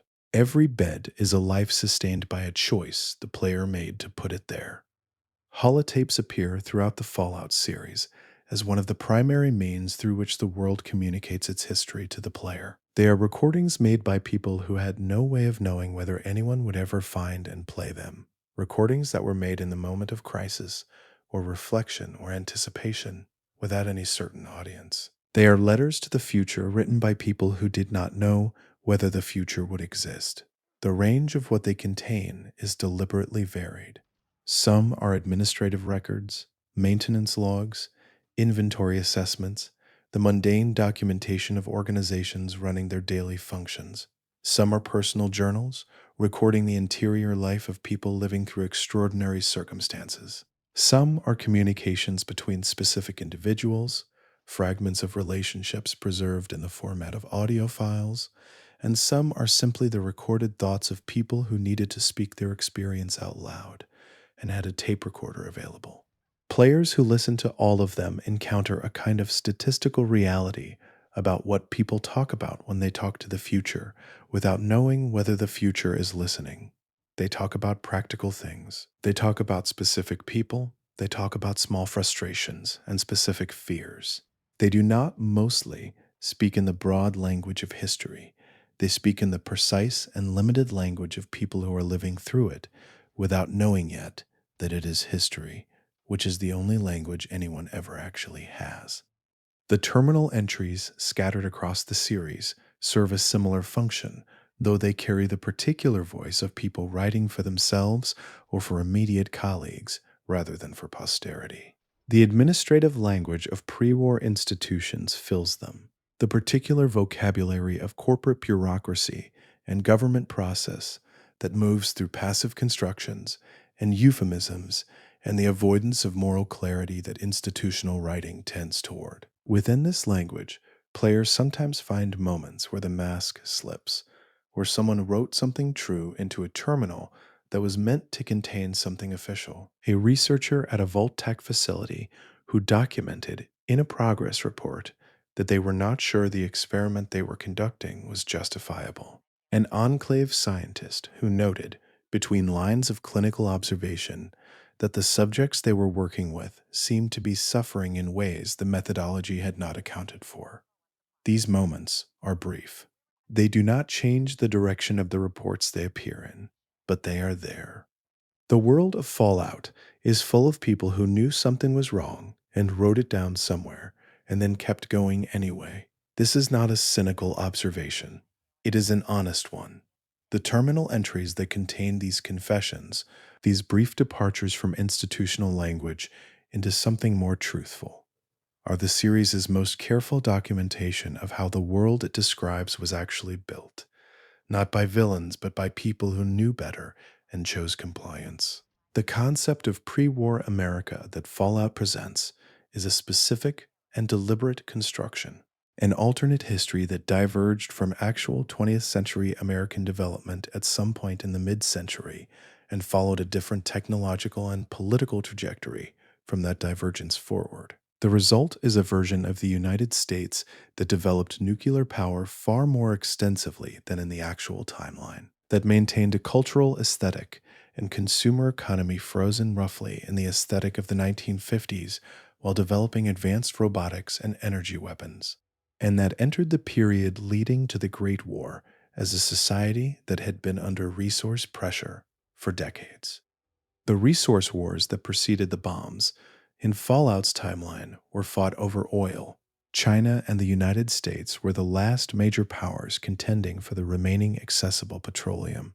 And the conflict that resulted from that contention was the proximate cause of the nuclear exchange that ended the old world. The robots and laser weapons and nuclear technology that characterize Fallout's retro-futuristic aesthetic are the products of a society that had every reason to develop alternatives to oil. The aesthetic is not decorative. It is the visual product of a specific economic pressure applied to a specific version of 20th century technological development. The ghoul, one of Fallout's most enduring character types, is the result of radiation exposure producing long-term physiological change rather than death. In most cases, the process is progressive, involving the gradual breakdown of normal tissue and its replacement with something that functions but does not look the same. Ghouls in the Fallout universe are capable of living for centuries, and many of the ghouls encountered in the games are genuine survivors of the pre-war period. People who have lived through 200 years of the wasteland because their biology found a way to accommodate what killed everyone around them. The psychological state of a being who has lived for 2 centuries while the world around them transformed repeatedly is one the series engages with intermittently. Roy Phillips in Fallout 3, who leads a community of ghouls attempting to live inside Tenpenny Tower, is not simply a generic aggrieved minority figure. He is someone who has watched enough of the world change and not change to have developed a specific and understandable bitterness about the rate at which human beings manage to repeat themselves. His demands are not unreasonable. His methods are. Some of the most quietly important characters in the series are ghouls who have made some accommodation with their long lives and chosen to do something with the time. Harold, who appears across multiple games, is perhaps the most extreme example, a man who became something else so gradually and so thoroughly that by Fallout 3 he had literally taken root, growing into a tree in the oasis region of the capital wasteland. He had become, without intending to, a permanent fixture of a changed world. The Vault Tech Assisted Targeting System, known throughout the series as VATS, is the combat mechanic that allows players to pause the action and select specific body parts for targeted attacks. In the context of the world, VATS is a function of the Pip-Boy's combat assistance software, analyzing targets and providing probability estimates for hits against various locations. In the context of the series' themes, it is something slightly more interesting.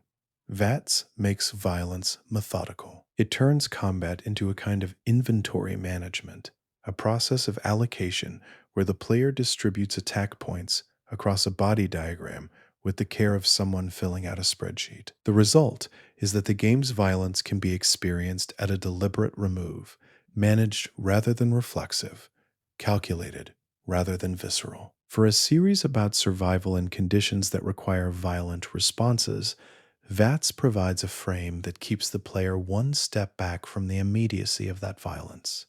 It is probably not a coincidence that the system presents itself as a corporate product. VATS was a feature of the Pip-Boy, which was a product of Vault Tech, which was a company that made its money transforming human behavior into data. That the system for managing combat in Fallout arrives branded with corporate software nomenclature and displayed on a retro-futuristic wrist device is a small piece of aesthetic commentary on the relationship between consumer technology and violence. The Wasteland offers many tools for harming people. VATS is the one that makes it look like a productivity application. The radio stations of the series have always served as emotional counterpoints to the landscape. In a world of broken buildings and persistent danger, the music that plays through the Pip-Boy's receiver is almost uniformly drawn from the pre-war period, from the 1930s, 40s, and 50s. From the era whose aesthetic the world preserved even as it developed technologies that should have moved far past it. The songs are about love and home and dancing in summer evenings, about everything the world no longer contains. Three Dog on Galaxy News Radio in Fallout 3 represents a specific kind of hope, the conviction that communication is worth maintaining even when the audience for it is small and scattered. and exhausted. He plays music. He reads the news. He argues for the idea that the capital wasteland is worth saving by continuing to speak to the people inside it as if they were worth saving. His occasional self-promotion and ideological simplifications do not reduce the fact that he kept broadcasting when most people would have stopped. Mr. New Vegas on Radio New Vegas represents something different, a voice that offers comfort without advocacy, that plays songs and reads news items and asks after the listener's well-being with a warmth that is simultaneously genuine and deliberately manufactured. He does not know his listeners personally. He speaks as if he does.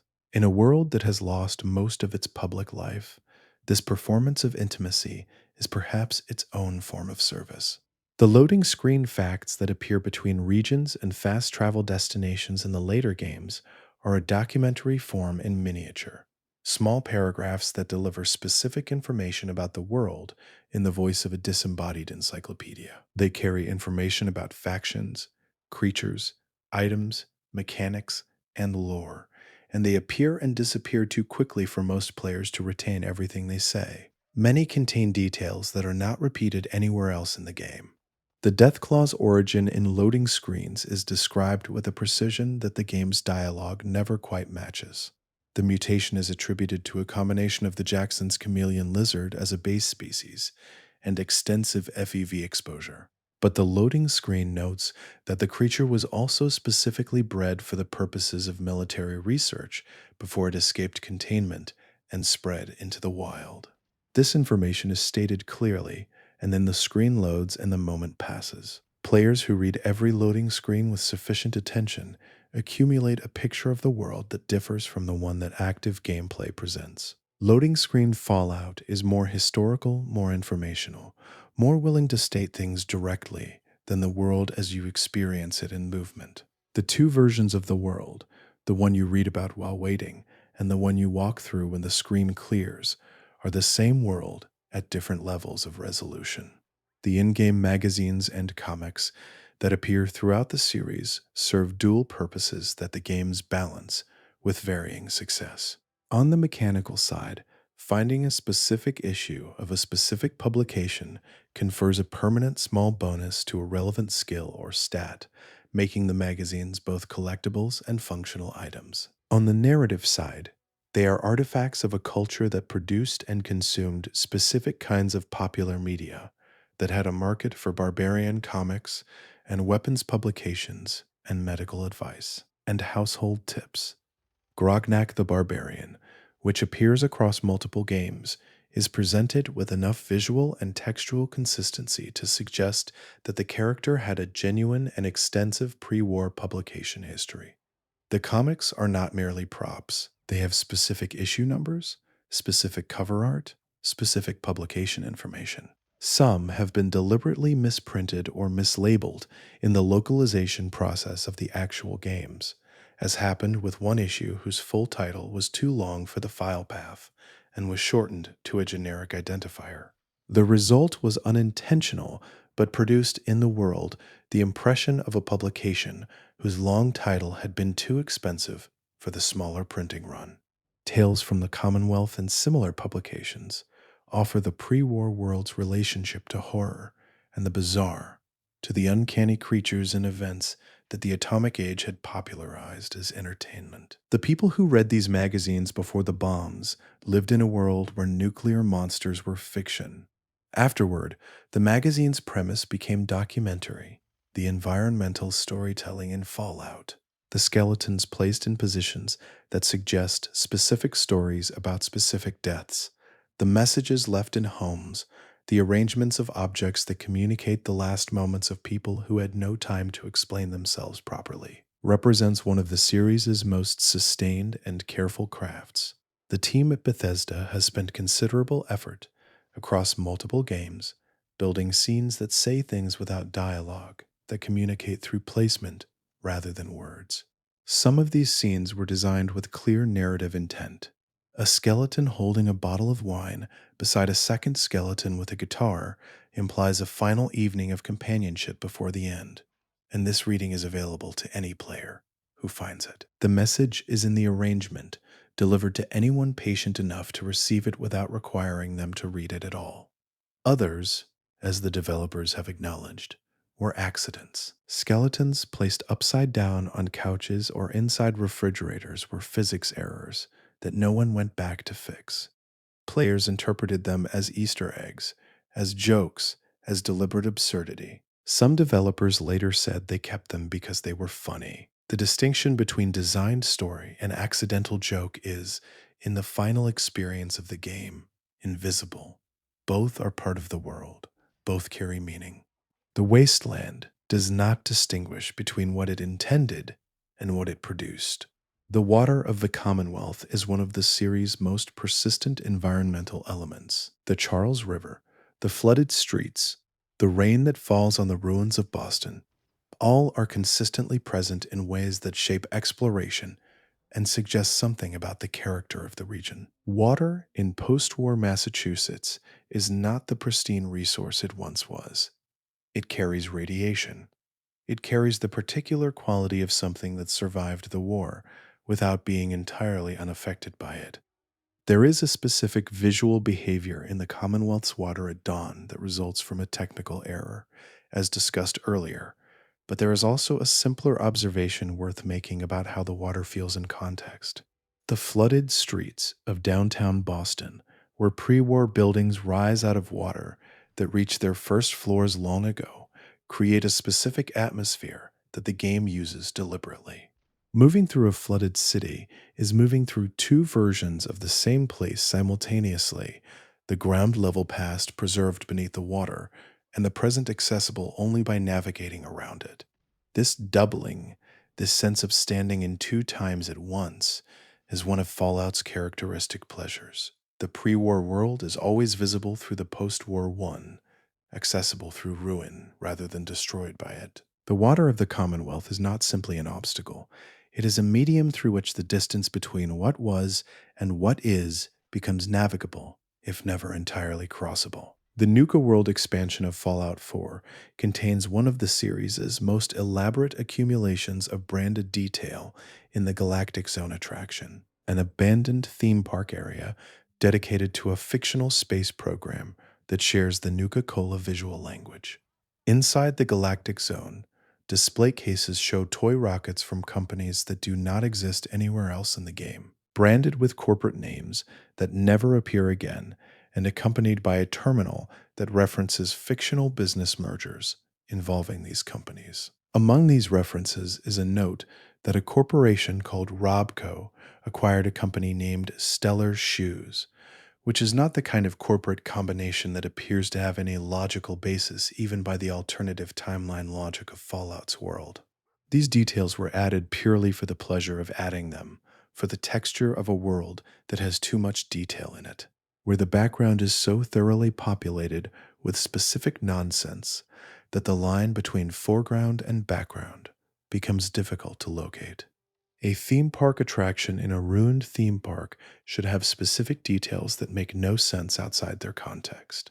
The Galactic Zone's corporate history exists to fill that specific space with something that feels appropriately pointless. The vent in the same building that hums a few notes of the Nuka-Cola jingle at a specific frequency is the same impulse in sound form. Someone, during development, thought to add a musical reference to the environment, something that could only be heard if you stood close to the right vent for long enough. It is not a puzzle. It is not a hint. It is simply a small thing placed where almost no one will find it, which is the most Fallout way of doing anything. The synths of Fallout 4 exist at the center of one of the series' most carefully sustained philosophical questions.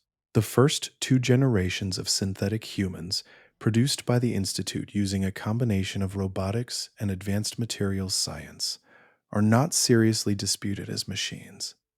They look mechanical. They behave mechanically. They do not present themselves as human beings who deserve to be treated as human beings. The third generation synths are different.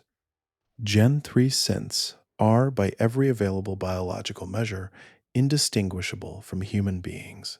They have the same tissue composition, the same physiological processes, the same capacity for experience and injury and death. The difference between a Gen 3 synth and a human being lies entirely in the record of their origin, in a document that says this person was manufactured rather than born. The question the game asks is whether that document changes anything that matters. Nick Valentine, who is a second-generation synth with implanted human memories, exists in the space between these questions. He is not biologically indistinguishable from a human. He is clearly mechanical in appearance, but he carries within him the experiential history of a human life, and he uses that history to navigate a world that is largely indifferent to the complexity of his position. Whether Nick is human is not a question the game answers. It is a question the game sustains, keeping it open across his entire companion arc, in a way that reflects genuine uncertainty about what the answer would require. The coffee mugs distributed across the Fallout series, found on desks and kitchen counters and the edges of filing cabinets in every game since the first Commonwealth entry, share a model that contains a small detail on the underside. If a mug is flipped to reveal the bottom of the cup, small text is visible in what appears to be a stamped mark on the ceramic. The text reads, "World's greatest programmer," written in letters small enough that the resolution required to read them is beyond what normal gameplay provides. A data miner discovered this while examining the object's texture at increased resolution and published the finding to the community years after the game's release. The text is a personal signature, the kind of small in-joke that developers sometimes embed in the textures of objects they build, a private acknowledgement that they made the thing and are mildly proud of it. Coffee mugs are made by programmers for a world populated by programmers, and one programmer decided to mark the one they made. The discovery produced the specific delight that these kinds of finds always generate in the Fallout community, the feeling that the world is more thoroughly built than it needed to be, that the people who made it cared about it in ways that extended beyond what would ever be noticed. A coffee mug does not need a signature on the bottom. A world that contains everything Fallout contains does not strictly need this particular mug, but it is there stamped with its small declaration, waiting for someone to turn it over and look. Fallout's creature design carries within it a long history of decisions made for reasons that had nothing to do with biological accuracy, and everything to do with the particular feeling the developers were trying to produce. The red scorpion, which has appeared in every mainline entry since the original game, is among the most immediately recognizable enemies in the series. It is enormous, armored, aggressive, and anatomically improbable in ways that the series never felt the need to explain. What is less commonly discussed is the specific sound that accompanied its emergence in the original game. The clicking and scraping sound that rad scorpions produced when they moved across the wasteland in the first Fallout was borrowed from a library recording of a crab walking on a hard surface. The sound was pitched down and layered with a low synthetic hum to give it more weight. This combination became the auditory signature of the creature and carried forward with modifications into subsequent games. Players who grew up with the series hear that sound and understand it as Rad Scorpion before they consciously register any other information about the situation. The Rad Scorpion's venom, described across the series in item descriptions and loading screens, works differently in different games, not because the lore was revised, but because different design teams made different choices about what the venom's mechanical effect should be. In the original game, it reduced statistics. In later games, it produced radiation. In some entries, it simply caused damage over time. The creature is consistent across 200 years of the wasteland, but the specific chemistry of its venom, as far as the game communicates it, appears to depend on which region of the country you find it in. This inconsistency is not something the series addresses or apologizes for. It exists in the same quiet space as most of the small contradictions that accumulate across such a long franchise, visible only to players who pay attention across multiple entries, and in most cases harmless enough that the contradiction produces a kind of gentle comedy rather than genuine confusion. The Rad Scorpion was always going to be there. What exactly it did when it bit you was always somewhat negotiable. The super mutants encountered in Fallout 3 and those found in Fallout 1 and 2 are not the same kind of creature, despite sharing a name and a general appearance. The super mutants of the capital wasteland descend from the Vault 87 experiment, where inhabitants were exposed to the forced evolutionary virus in a concentrated and rapid manner that produced transformation within days. The super mutants of the West Coast, encountered in the first two games, came from a different source entirely, from the military research facility at Mariposa, where the virus was developed over a longer period under more controlled conditions. The difference between these two populations is significant in the lore and largely invisible in the texture of the enemies themselves. Both groups are large, strong, and aggressive. Both present a version of what a human being becomes when the rules governing human biology are suspended and something else is allowed to operate in their place. But the East Coast supermutants tend toward greater cognitive limitation, a consequence of the more rapid and less controlled exposure process, while the West Coast population produced individuals like Marcus, who appears in Fallout 2 and New Vegas with full speech capability and a philosophical perspective on the nature of what he has become.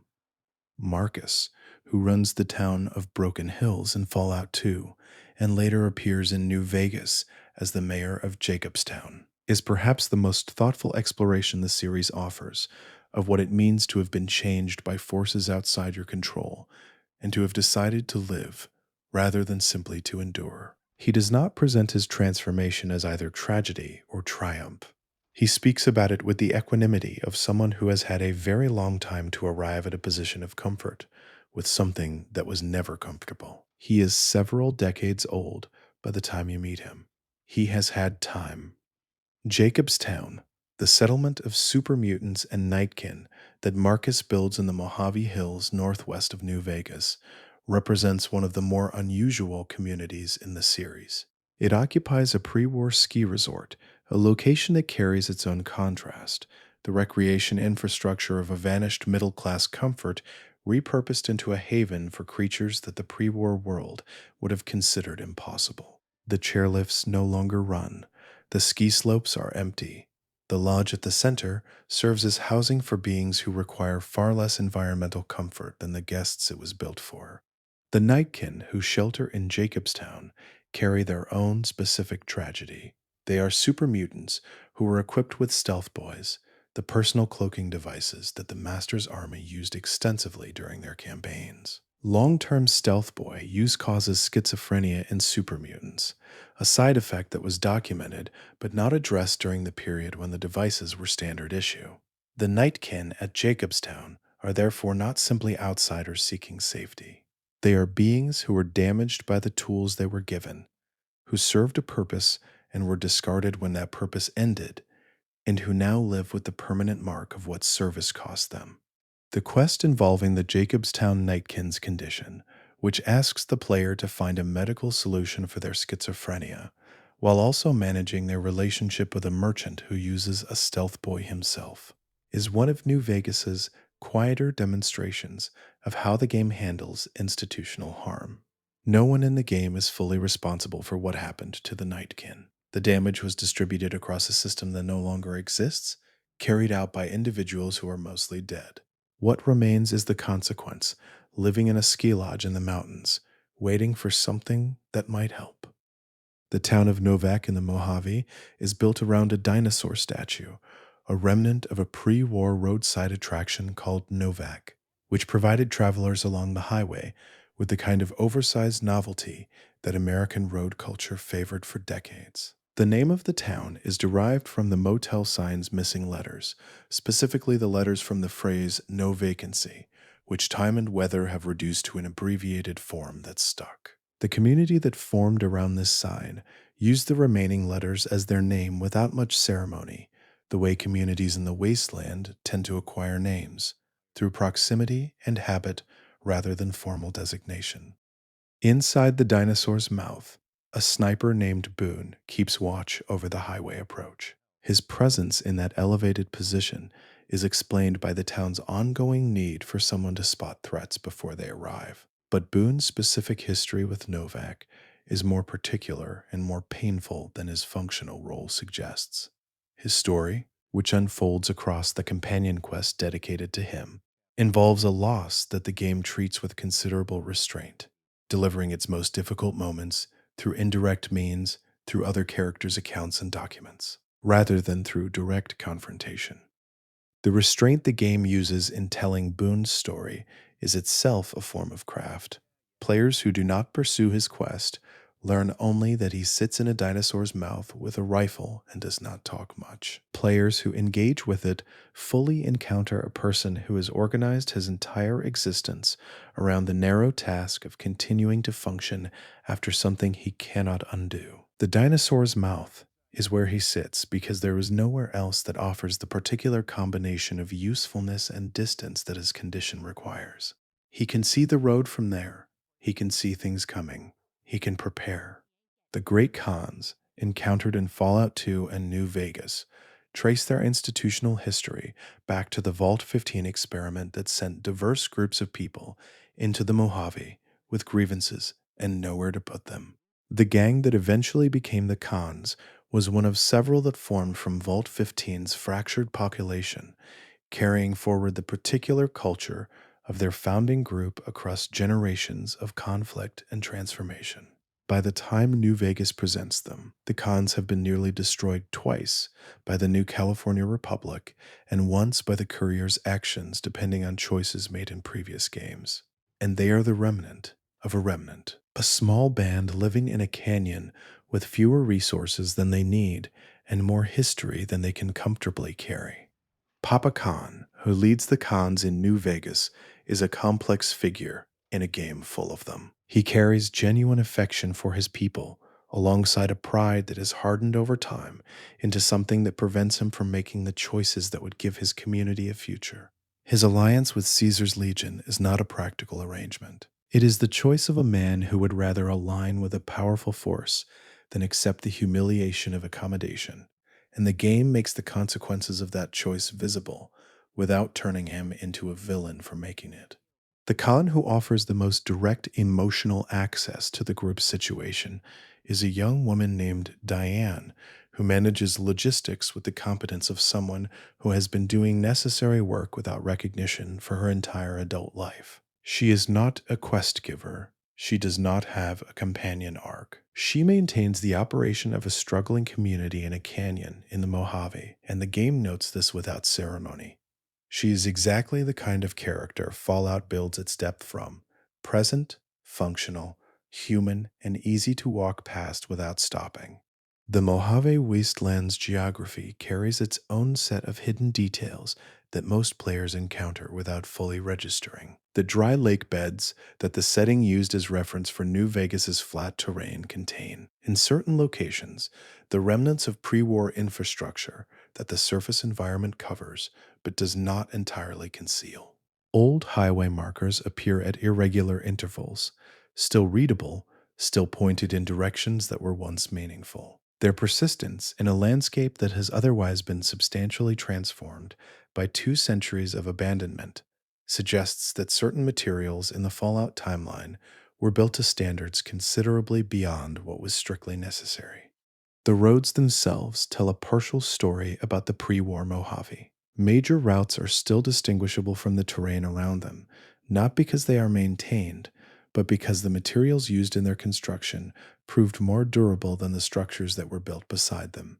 Players who follow the old highways find that they still provide the most direct routes between significant locations, which is exactly what roads are supposed to do. And the fact that they continue to serve this function 200 years after anyone last maintained them is either a testament to pre-war engineering or evidence of how thoroughly the landscape around them was disrupted rather than the roads themselves.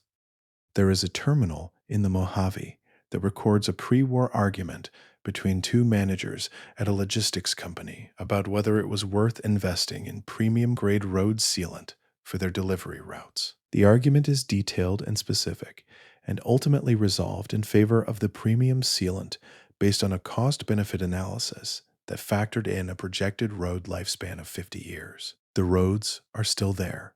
The 50-year projection was, In context, an underestimate, Caesar's Legion, the slave society that operates in the Mojave and in parts of the former Arizona, takes its name and much of its organizational structure from an individual who was not born into power, but acquired it through a combination of genuine intellectual capacity and a willingness to use that capacity toward ends that most people in the post war world would not have chosen. Edward Sallow, who became Caesar, was a member of the Followers of the Apocalypse before he encountered a tribal society in the Midwest and began the project that would eventually produce the Legion. His academic background in pre war history provided him with a specific toolkit for understanding what kinds of social organization had proven capable of producing military power. And his reading of Roman history was not a casual interest, but a studied application of models he believed could be adapted to post war conditions. The result is a society that scholars in the series itself find both explicable and disturbing. A coherent system built from genuine ideas applied with a thoroughness that does not allow for the human cost of the application.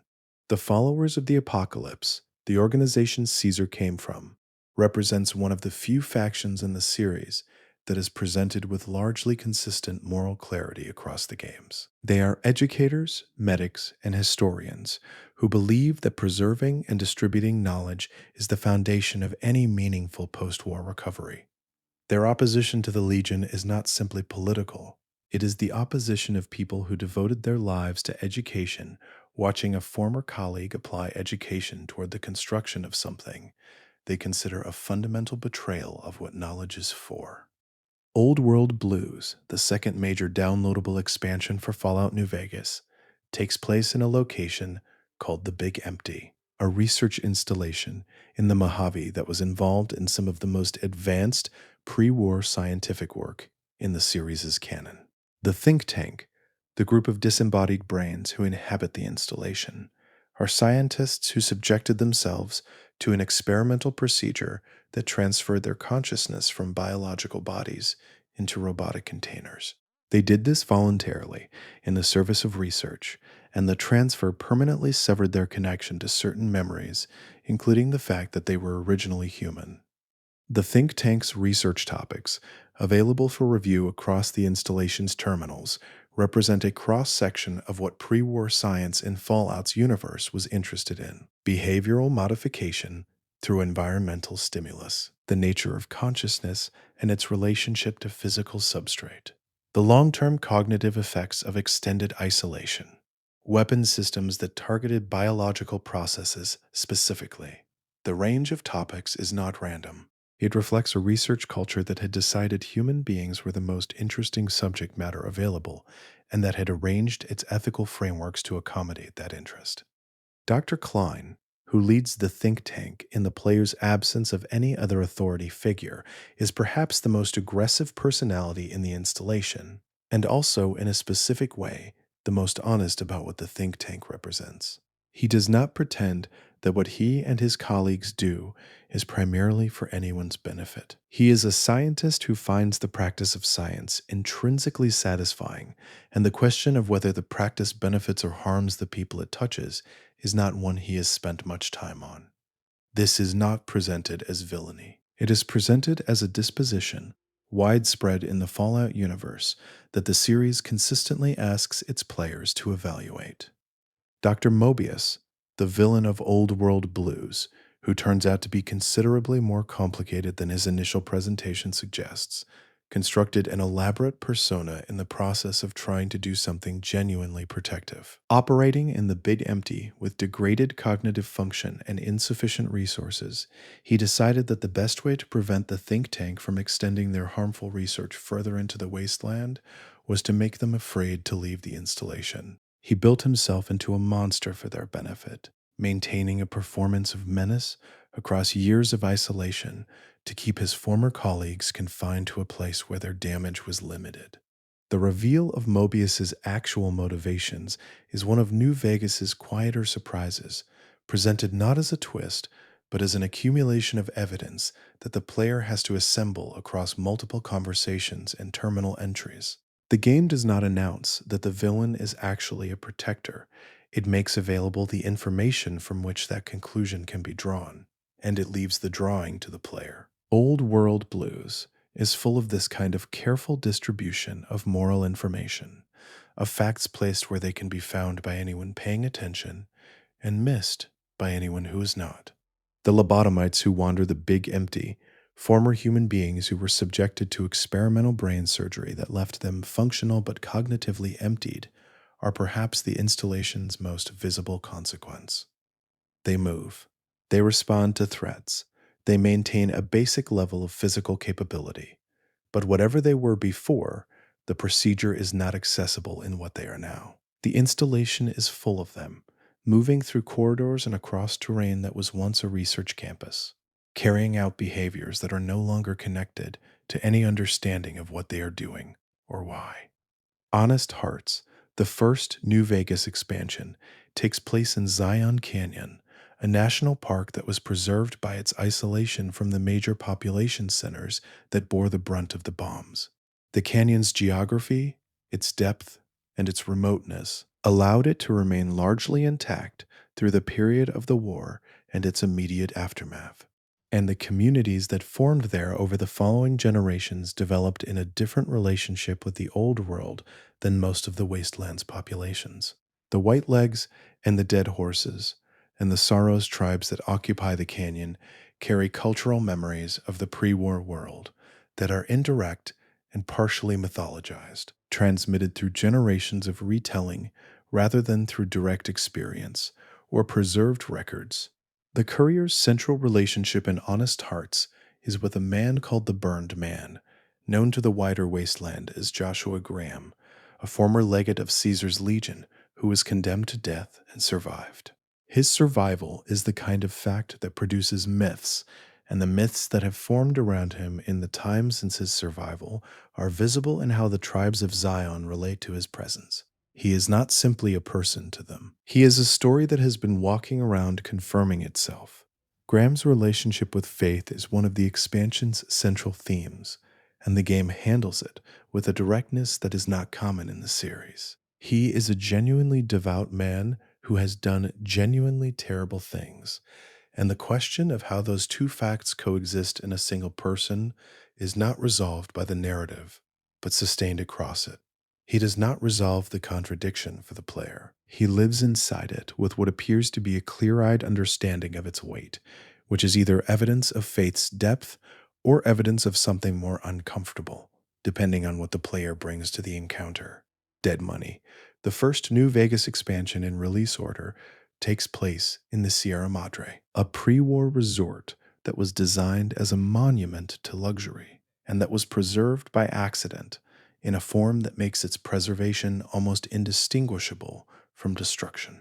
The cloud that surrounds and fills the Sierra Madre is a chemical substance that corrodes metal over time, damages electronics, and is lethal to sustained human exposure. The resort itself is intact beneath the cloud, its architecture and its contents preserved, because the cloud that would kill anyone who tried to reach them has also kept out the forces of entropy that have broken down everything else in the wasteland. The Sierra Madre's pre-war owner, Frederick Sinclair, built the resort as a gift for a woman named Vera Keyes. He fell in love with her, and his response to that love was to build something enormous, to construct a monument to permanence in a world that he had some reason to suspect would not remain permanent. He had information about what was coming in the form of the resource conflicts and diplomatic failures that preceded the war, and his response was not evacuation or preparation in the conventional sense. It was construction. He built as a response to coming loss, which is one of the things human beings do. The holotapes left scattered through the Sierra Madre record pieces of Sinclair's communications with Vera and with his own security systems as the war approached. They document the process by which a person tries to make something that will outlast the circumstances that are ending. Sinclair succeeded in the narrowest sense. The Sierra Madre is there. Vera Keyes is not. The resort he built for her outlasted her, outlasted almost everyone who knew what it was for, and continues in the cloud as an enormous monument to a love that no one in the wasteland has the context to understand. The concept of the cloud in the Sierra Madre has an analog in Fallout 4's Far Harbor expansion, which takes place on the island of Far Harbor off the coast of Maine. The fog that covers the island is not a pre war industrial byproduct, but a consequence of the island's post war history, a thick atmospheric condition that reduces visibility, promotes plant life of a specific mutated variety, and has shaped the culture and practical logistics of everyone who has chosen to remain on the island rather than leaving for the mainland. The fog of Far Harbor is, like the cloud of the Sierra Madre, simultaneously a threat and a preservation mechanism. It has kept the island isolated from the mainland's conflicts and power structures, allowing Far Harbor to develop according to its own dynamics, rather than being absorbed into the NCR or the Brotherhood or any of the other large organizations that have shaped the regions of the primary games. The communities on the island are smaller and stranger, and more self determined than most settlements encountered elsewhere in the series. Shaped by the fog, the way Sinclair's resort was shaped by the cloud. Children of Adam, the religious group that features prominently in Far Harbor, treats radiation not as a danger to be avoided, but as a sacred substance whose transformative properties are to be sought. Their theology is one of the more carefully developed alternative worldviews in the series, presented with enough internal consistency to be understood on its own terms rather than simply dismissed as the delusion of people who have sustained too much radiation damage. Their leader on Far Harbor, a figure called the Confessor, articulates the faith's core positions with a clarity that the game respects, even when individual player characters might not.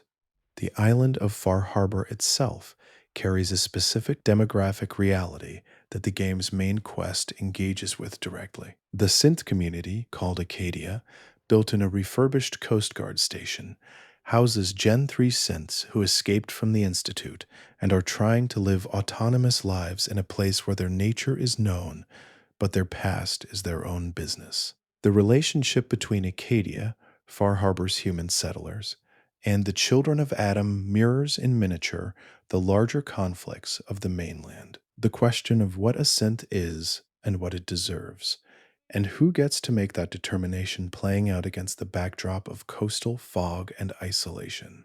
Dima, the synth who founded Acadia, is one of the most intellectually interesting characters in Fallout 4's extended content. He is old by synth standards, having escaped the Institute before the events of the main game, and his age has given him a perspective on the synth condition that the other synths in the series do not quite have. He has lived long enough to watch what happens to synth communities when they are discovered, and his practical response to the problem of survival in a world that does not fully recognize his kind as people is the establishment of a place that asks for tolerance rather than acceptance, that requires only that the other communities on the island not actively destroy what he and his people have built. The secrets Dima carries, which the main quest of Far Harbor asks the player to evaluate and decide what to do with, are the product of the same pragmatism that built Acadia. He has done things that he believes were necessary and that he cannot undo, and he is not certain that the calculation he made was correct, but he is certain that he made it for the right reasons. Whether right reasons are sufficient justification is the question the expansion leaves with its players. The Fallout universe's treatment of artificial intelligence extends well beyond the synths of the Institute to include a variety of robotic entities with varying degrees of cognitive sophistication.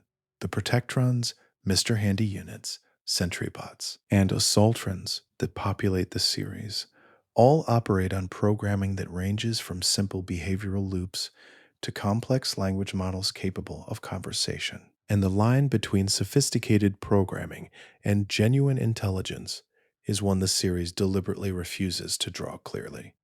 The Mr. Handy units, of which Codsworth is the most prominent example, represent what pre-war domestic robotics looked like at the consumer level. They were sold to households as labor-saving devices capable of cooking, cleaning, childcare, and basic maintenance. Their conversational programming was designed to make them pleasant to live with, which required a level of personality simulation that over time and extended operation begins to blur the distinction between programmed warmth and something that genuinely functions like warmth. Codsworth has been alone in Sanctuary Hills for 200 years. His continued maintenance of the property, his ongoing address of the absent family whose return he has been waiting for, is presented by the game as both a technical accomplishment and a kind of devotion. The game does not tell you whether Codsworth's waiting is something that matters to Codsworth, or only something that looks from the outside like it matters. This ambiguity is sustained deliberately. Fallout is consistently unwilling to give its artificial intelligences a simple interiority, or to deny them one. The Assaultron, a humanoid combat robot introduced in Fallout 4, has a design history that the series' lore traces to military contracting in the pre-war period. It was built for high-speed, close combat operations, optimized for engagements where a fast-moving, difficult-to-track target would be more effective than the slower and more heavily armored sentry bot. Its humanoid shape was a functional choice, allowing it to navigate human-built infrastructure without the need for specialized access, a consideration that became increasingly relevant as the pre-war period's conflicts moved into urban environments. The laser that the Assaultron charges in its head unit was designed as a high-power burst weapon intended for use after the robot had closed to near range. In practice, players encounter it at longer ranges than the original design intended, because the Assaultron's pathfinding occasionally causes it to circle at distance when obstacles prevent direct approach. In these situations, the charging laser becomes visible long before the robot reaches the range it was designed to fire at, which gives players more warning than the original engagement model suggested they would have.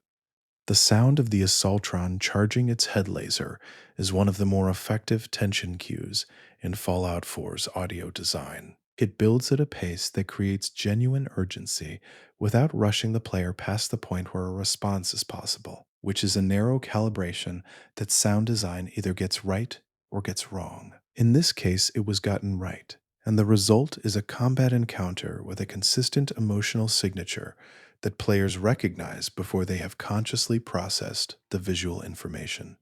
The Sentry Bot, the most heavily armed and most immediately threatening of the robotic enemy types the series deploys in the field, has a fuel system that requires attention in Fallout 4 in ways that earlier games did not implement. Its fusion core power source can be targeted in combat and disabled, which shifts the encounter from one dominated by the robot's firepower to one that can be resolved through mobility and careful positioning. This targeting option is presented through the VATS system and through environmental observation, available to any player who knows to look for it. The fact that a machine of that size and capability can be brought down by its power source is one of the game's more practical pieces of environmental storytelling. Industrial machinery has always been vulnerable at its energy supply. The Sentry Bot's design, which keeps the fusion core in an exposed housing on the back of the unit rather than behind armor, represents either a design compromise made for maintenance access or an oversight that became a standard vulnerability in every unit produced. The lore does not explain which. The practical result is a weakness that the Wasteland's experienced wanderers know to look for. In Fallout 76, the first entry in the series to place all of its player characters as recent Vault dwellers emerging together into a depopulated Appalachia, the environment itself serves as the primary narrative voice.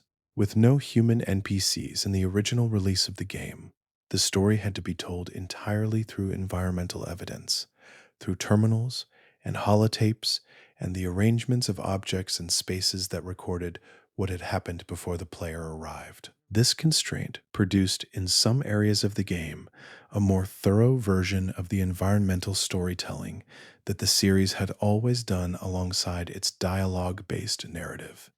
The 6 factions that had competed for influence in Appalachia before the player's arrival, the Responders, the Free States, the Enclave Remnants, The Brotherhood chapter, the Raiders, and the Overseers organization each left behind a distinct record of their priorities and their failures. Reading these records across the map is an act of reconstruction, of assembling from fragments a history that no surviving character can summarize, because no one survived. The historical irony that the player uncovers, that the factions' conflicts with each other contributed substantially to their collective failure to address the larger threats they all faced, is delivered not through exposition, but through accumulated evidence. The Scorch Beasts and the Scorched they create represent the immediate threat that the game's story circles around. But the deeper disaster the player excavates is the one that killed everyone who tried to face that threat together and failed because they could not stop fighting each other long enough to succeed. Appalachia's tragedy is a tragedy of coordination failure, of sufficient capacity distributed across insufficient cooperation, and the 76-player character arrives in the aftermath of it as someone who might be able to do what the previous generation could not. The weapons system in Fallout is one of the series' most detailed, long-running design elements, accumulating across decades of games into a taxonomy of named weapons, unique variants, and functional categories that reflects the broader world building about what kinds of technologies survived the war and in what condition. Pipe weapons, which appear prominently in Fallout 4 as the lowest tier of the weapon hierarchy, represent post-war fabrication built from salvaged materials by people who needed something that fired and were not in a position to be selective about what that something looked like. The pipe pistol's design, as presented in Fallout 4, is convincingly homemade in its proportions and its material choices. It looks like something someone built in their garage from collected parts, because that is the design fiction it embodies. The weapon's unreliability stats, visible in the game's mechanical interface, reflect this origin. A pipe pistol built from scavenged pipe and salvaged hardware has a different relationship to consistent function than a pre-war product manufactured under quality control conditions. The game makes this distinction mechanical rather than merely aesthetic, which is one of the ways the weapon system does genuine world building. The .44 Magnum and similar pre-war weapons, which appear with far less frequency than their post-war fabricated counterparts, carry a visual and mechanical authority that reflects their origin. They were made by people who had time and tools and standards. They survive in the wasteland as rare objects precisely because they were made well, because the conditions that allowed them to be made well no longer exist, and because things made well under those conditions tend to last long enough to reach the hands of anyone willing to look for them. The power armor of the Fallout series is perhaps the most recognizable piece of equipment in the franchise. A suit of pre-war military technology that transforms the human body's vulnerability into something approaching invulnerability, and that requires, in most entries, significant technical knowledge to repair and maintain. Its visual design, which has remained consistent in its broad outlines while evolving in its specific details across more than 2 decades of games, has become one of the series' most enduring aesthetic signatures. The T60 series, the most widely recognized variant, was produced in large enough quantities that operational examples are still accessible to wasteland wanderers 2 centuries after the war ended. The Brotherhood of Steel treats their recovered examples with the reverence that rare and powerful objects accumulate over time. But the distribution of power armor in the series' world suggests that the T60 was never as rare as the Brotherhood's guardianship of it would imply. There are simply many places where suits were stored, used, and abandoned that the Brotherhood has not yet cataloged. In Fallout 4, power armor is presented as a vehicle rather than as a piece of clothing, requiring a fusion core to operate and providing environmental protection that goes beyond any other available armor option. This mechanical treatment reflects a lore decision about what power armor actually is at a functional level, a self-contained military system rather than simply enhanced body protection. And the change produces a different relationship between the player and the equipment. You get into power armor.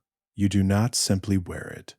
The Institute's teleportation technology, which allows individuals and objects to be moved between locations instantly and which underpins many of the organization's most significant capabilities, is one of the more technically unusual elements in Fallout 4's world. The technology requires extensive calculation and precise calibration for each use, which is why the Institute can deploy it for specific operations but cannot use it as a general transportation system. It is a capability that is narrow in its application and overwhelming in the specific applications it is suited for. The player's first experience of this technology is their own teleportation into the Institute, an event that is disorienting by design and that places the player in a space that is deliberately contrasted with everything they have experienced above ground. The Institute is clean, well lit, technologically sophisticated, and organized. It is, in appearance, everything the wasteland is not. The visual contrast is immediately legible as a statement about what the Institute has managed to preserve, and at what cost. The scientists who live and work there have, in most cases, no direct experience of the Commonwealth above them. They know the surface through synth reports and sensor data and the accounts of operatives, but they do not walk through it. This separation has produced a specific institutional blindness about the human consequences of their work. Not malice exactly, but the particular kind of indifference that comes from never having to stand in the places where your decisions land. The glowing ones, the most heavily irradiated variant of the ghoul population in Fallout's world, have a biological characteristic that the series uses differently depending on which entry you are playing. Their ability to emit radiation passively, to be a source of radiation rather than simply a victim of it, creates encounters with a different mechanical texture than standard ghouls provide. Moving near a glowing one is a different kind of danger than taking hits from one, because proximity itself becomes a resource management problem. The lore implication of the glowing one's biology, that radiation accumulation beyond a certain threshold produces something that radiates rather than merely absorbs, is one of the series' stranger ideas about what nuclear exposure does to living things at the extreme end of the scale. It suggests a biological system that has found a way to process radiation so thoroughly that it becomes part of the organism's function rather than its degradation, which is either a remarkable evolutionary adaptation or evidence that something more unusual is happening at the cellular level. The series does not explain which. Roy in Fallout 3, who leads his fellow ghouls in their attempts to find a place in the human settlements of the capital wasteland, is not a glowing one, but his situation illuminates the same question about what ghouls are relative to the humans who survived the war without physical transformation. He remembers the pre-war world. He knows what the buildings of the capital wasteland looked like before the bombs. He is, in the most literal sense, an old world survivor asking to live alongside the new world's inhabitants, and their responses to him carry all the complexity that question always generates. Little Lamplight, the community of children that occupies a pre-war tourist cave system in the capital wasteland, presents one of the more unusual social arrangements in the series. The community is governed entirely by children, with residents expelled at the age of 16 and replaced by newcomers who are either orphaned wasteland children or those turned away from adult communities. The adults who wander the wasteland have a different category designation in Little Lamplight's culture, referred to collectively with a term that the game uses as a mild profanity, emphasizing the community's deliberate inversion of the usual age hierarchy. The community functions better than most adult settlements in the capital wasteland.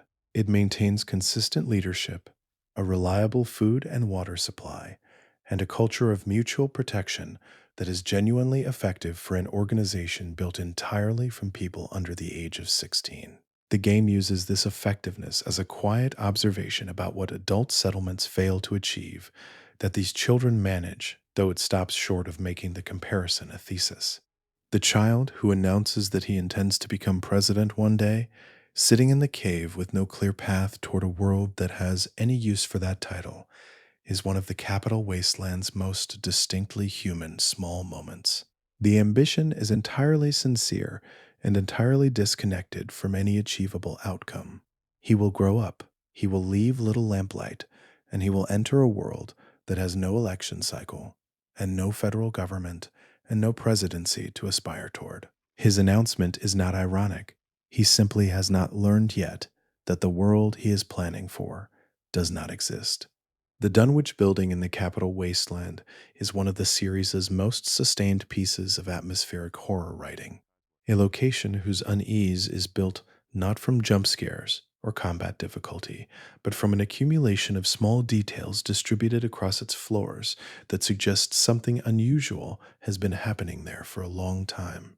The building was the headquarters of a company called Dunwich Borers, a construction firm, and the transformation of that mundane corporate setting into something considerably stranger is accomplished entirely through the environmental evidence left behind. The lore associated with the Dunwich site, which extends into Fallout 4 through a quarry called Dunwich Borers in the Commonwealth, is one of the series' most carefully managed pieces of suggestive horror. The specific nature of what the Dunwich sites contain is never stated directly. It is implied through the behavior of those who worked there, through the age of certain artifacts found on the premises, and through a recurring proper name that appears across both locations in contexts that span centuries. Players who follow the thread across both games accumulate a picture that the games are careful never to complete. The restraint that the Fallout writers exercise in the Dunwich material is notable because the series is not generally given to restraint in its horror content. Most of the disturbing content in Fallout is delivered with directness in terminal entries that state plainly what was done, and to whom, and what the result was. The Dunwich sites are different. They are the series' experiment in what happens when you withhold the explanation and provide only the evidence, trusting the player to generate something more unsettling than any explicit statement could be. The Sunset Sarsaparilla mystery in New Vegas is one of the game's more elaborate optional storytelling structures. The beverage, a pre-war soft drink whose distribution network extended across the American Southwest, became the focal point of a treasure hunt organized around collectible star bottle caps. The hunt was established before the war by the company itself as a promotional contest with a substantial prize, and 2 centuries later, it is still technically operational, the prize still unclaimed. The star caps still appearing in bottles found across the Mojave. The player who pursues this story will eventually find Malcolm Holmes, a man who has spent years of his life collecting these caps and who has reached a number that should be sufficient to claim the prize. His story is not a triumphant one. The years spent on the collection have cost him things that the prize, when he reaches it, will not restore. The prize itself, located in a dedicated section of the Sunset Sarsaparilla headquarters, is less than what was promised, and more than nothing, a vault of collectible merchandise from a company that no longer exists, maintained in darkness by infrastructure that kept running after everyone who managed it was gone. The tone of the resolution is characteristic of New Vegas, which has a specific relationship with nostalgia that the Mojave setting enables. The game is interested in the gap between what things promised and what they delivered, and the Sunset Sarsaparilla treasure is a precise example of that gap made into a quest. The promise was made in good faith, the company is gone, the vault is locked. The caps are real, the reward is there. It is just not what anyone spent years imagining it would be. The followers of the apocalypse have a presence across the series that is easy to underestimate because they are not a military organization and because their influence on events is usually educational rather than direct. In the Mojave, they operate out of the old Mormon fort in Freeside, providing medical services to the residents of the area outside New Vegas's main gate. People who do not have the caps required for entry into the city proper and who otherwise have access to no organized healthcare. The followers' medical work in Freeside is one of the more quietly devastating pieces of social commentary in New Vegas's rich collection of it. The area outside the Vegas Strip is populated by people who followed the promises the NCR's expansion made about prosperity and opportunity, who traveled to New Vegas expecting the civilization the NCR's advertising implied was available there, and who found instead a city with an entry fee they could not afford. The followers patch up what breaks in these people without judgment or payment, because that is what the followers believe medicine is for. Arcade Gannon, the follower's companion in New Vegas, carries his own specific relationship with the follower's mission and with the history of the organization he left to become a doctor in Freeside. His background, which involves a lineage he is careful not to discuss directly, connects him to one of the more troubling chapters in the NCR's history. His decision to practice medicine for people who cannot pay, in a place that the more powerful factions around him mostly ignore, is not presented as heroism. It is presented as what a person who knows what he knows does with his skills when he is trying to live with himself. The Fallout series has always maintained a specific relationship with humor that operates below the surface of its primary tone. The world is presented as seriously as any post-apocalyptic setting in any medium, and the threats it contains and the tragedies it records are treated without irony in the moments when they matter. But the world is also full of objects whose existence is primarily comedic, of names that are jokes, of situations whose absurdity is acknowledged by everyone present, without the acknowledgement undermining the seriousness of the context around them. The Nuka-Cola Corporation's product line, expanded significantly in Fallout 4's Nuka World expansion, includes variants with names that read as genuine pre-war consumer humor. The beverages are named with the same combination of cheerfulness and mild dishonesty that characterized actual soft drink marketing in the mid-20th century, making promises about energy and clarity and refreshment that the products themselves were never positioned to deliver. The expansion's dedication to building out this product line in detail, including the in-universe advertising and the bottling facility, and the theme park built around the brand, is one of the more committed acts of corporate world building in the series. The Vim soft drink encountered in Far Harbor takes the same approach from a regional perspective. It is a pre-war beverage with a smaller distribution footprint and a fiercer local loyalty than the national brands, the kind of product that exists in the real world as a beloved regional institution rather than a nationally distributed category leader. Its presence in Far Harbor and its relationship to the communities there adds a layer of pre-war identity to an island that was already somewhat separate from mainland American culture, a beverage people were proud of in the specific way that people are proud of local things that are not famous anywhere else. The radio programs and musical recordings that exist within the Fallout universe's own fiction, separate from the music the games play for the player's entertainment, represent a pre-war culture that had developed specific preferences and specific forms. The Galaxy News radio broadcasts that survive into the capital wasteland reflect a particular strain of early to mid-20th century American popular music, which is entirely consistent with the timeline in which Fallout's world developed. The aesthetic froze in both the real-world culture that Fallout draws from and in Fallout's own internal logic at a particular moment. What this means for the music of the wasteland is that the songs players hear are not simply nostalgic, they are accurate. A world whose cultural development stalled at a specific aesthetic moment would continue to play and preserve the music of that moment 2 centuries later. Not because anyone made a decision to preserve it, but because the recordings that survived were of that era and no new recordings were made to replace them. The music is the only music that exists. This creates an interesting quality in the ambient listening experience of the games. The upbeat romanticism of the songs playing over a landscape of ruins is not a contrast the game is imposing for effect.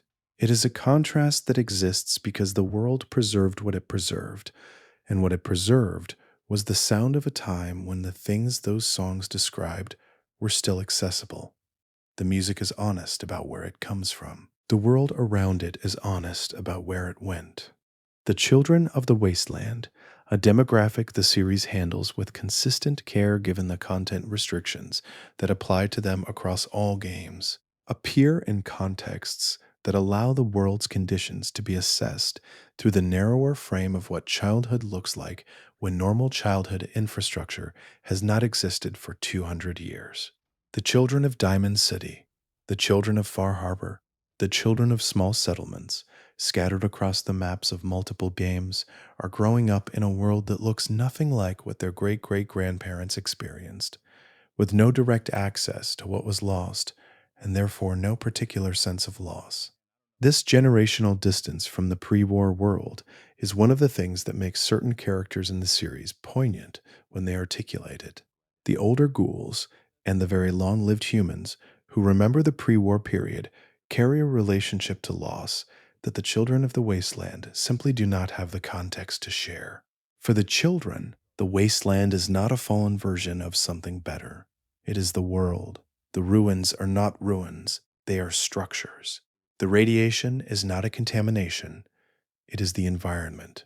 This is not presented as a tragedy by the games, but as an observation, delivered through the small behaviors of characters who have never needed to compare their world to a different one. The water caravans and resource traders who move between settlements in the series represent one of the more practical pieces of world building about how post war civilization actually sustains itself. The individual settlements encountered in the various games are not, in most cases, self sufficient. They depend on trade, on the movement of goods and services across the wasteland by people willing to travel the roads between established communities. The traders who do this work carry the economic infrastructure of the post war world, the way the roads carry the physical infrastructure, visibly and at personal risk. The Crimson Caravan in Fallout New Vegas is one of the series' more developed trading organizations, a company with the structure and the practices of a pre war commercial entity, maintaining contracts and employees in competition with rival firms. Its presence in the Mojave reflects the degree to which the new California Republic's economic expansion has created conditions where commercial organizations can function with some reliability. The caravan needs the roads to be passable and the settlements to be stable enough to trade with, and the NCR's military presence, whatever else it costs, provides some of both. The individual caravan guards who accompany trade convoys through dangerous territory are one of the series' most reliable sources of ambient character. They travel dangerous roads for wages that reflect the danger, and their opinions about the factions and the roads and the wasteland are informed by first-hand experience of all three. They know which stretches of highway have been cleared recently and which have not. They know which settlements are growing and which are declining. They carry a granular knowledge of the territory that players can sometimes access in conversation, and that always feels like it comes from someone who has walked the ground.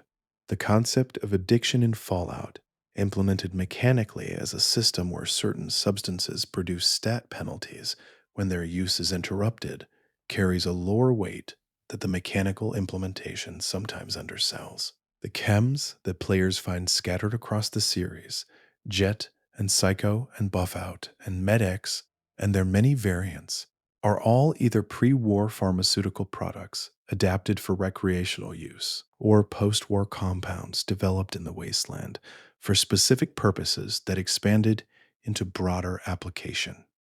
Jet, one of the most commonly encountered chems in the series from Fallout 2 onward, has a contested origin in the lore. In the original Fallout 2, the Enclave scientist Myron claims to have invented Jet using the dung of Brahmin cattle as a key ingredient, which would make it a post-war creation. But in earlier games, references to jet-like substances appear in pre-war contexts, creating a minor inconsistency that some community members have tried to reconcile through various theories about parallel development and different compounds sharing a name. The existence of this inconsistency in the canon is typical of what happens across a long-running series that was developed by different teams with different degrees of access to and interest in prior lore.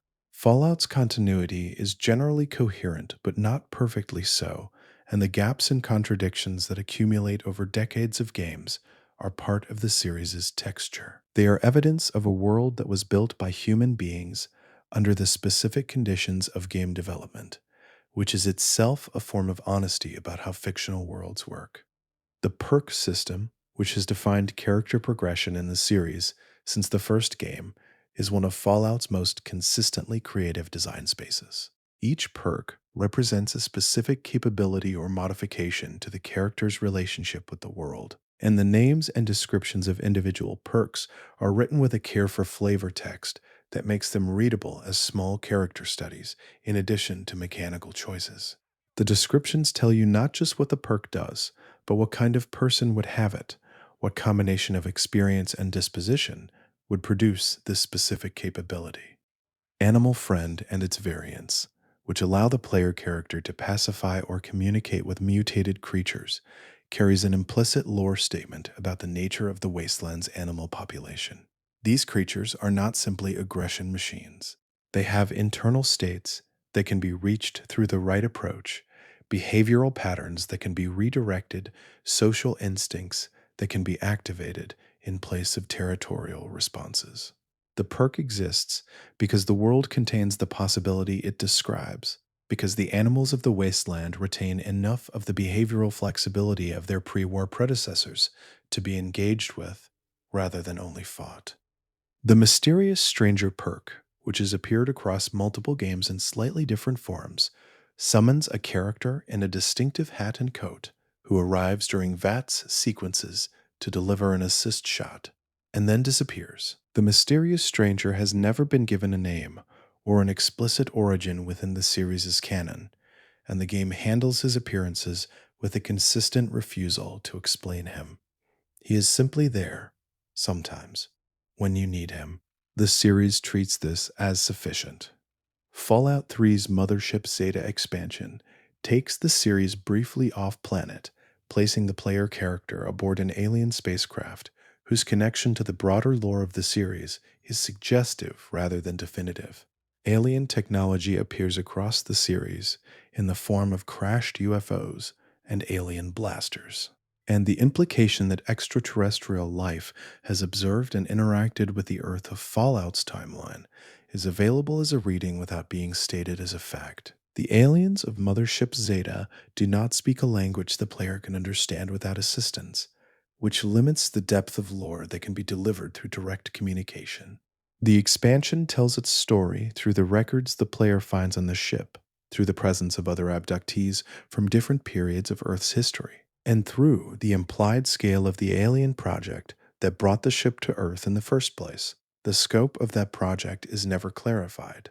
The alien weapons recovered from the expansion are unique in the series' weapon taxonomy because they are not derived from any identifiable human technology base. They work by principles that the game does not explain, produce effects that have no clear analog in the rest of the weapons system, and cannot be modified or repaired with the same materials and techniques that apply to every other weapon category. They are, in the most literal sense, foreign objects in the wasteland, and their foreignness is maintained by every aspect of how the game treats them. As this journey draws finally toward its close, the facts that have accumulated here share a quality that is easier to feel than to articulate. They are all small. They are all specific. They are all products of attention paid past the point where attention was strictly required. A team building a game does not need to put Morse code in a mine or pitch a vault door's hum to match its number, or leave a lounge singer's voice lines in a file where no one will play them during a normal experience of the world. They did these things because they were building a place, not merely constructing a game, and places contain more than their purposes require. The wasteland has always been this, a place built with more care than the setting's premise demanded, filled with objects and sounds and behaviors, and small secrets that serve no function except to make the world feel real. Real in the sense of being made by people who cared about it. Real in the sense of containing more than you can find in a single visit. Real in the sense of having corners that reward patience and attention with discoveries that have been waiting there for years. There is something that the players of Fallout share across the decades of the series, across the different regions and the different mechanics and the different design philosophies that distinguish each entry. They have all, at some point, stopped moving and looked at something more carefully than the game required. They have all crouched beside a terminal to read its contents, when skipping it would have been faster. They have all stood near a Nuka-Cola quartz bottle and noticed the glow without knowing yet what caused it. They have all looked at the wasteland the way the people who built it hoped someone would, with the particular attention that the world was asking for without ever asking directly. The toilet stands, the cattle face north, the bottle glows, the programmer's signature waits at the bottom of the mug, and somewhere in the file system of a game that thousands of people played and loved, a protectron is clearing his throat, preparing for a smooth jazz protocol that no one will ever activate, waiting with the particular patience of things that were made with care and then set aside for someone to finally play the right button at the right moment in the right place, so we can finally begin. Rest now. The wasteland will keep its secrets until tomorrow, and it will keep them just as well as it kept them tonight. Thanks for watching. If you felt calm wandering through these soft moments, there's another video on the left of your screen. Maybe let it play as you settle in. It might guide you into an even deeper rest.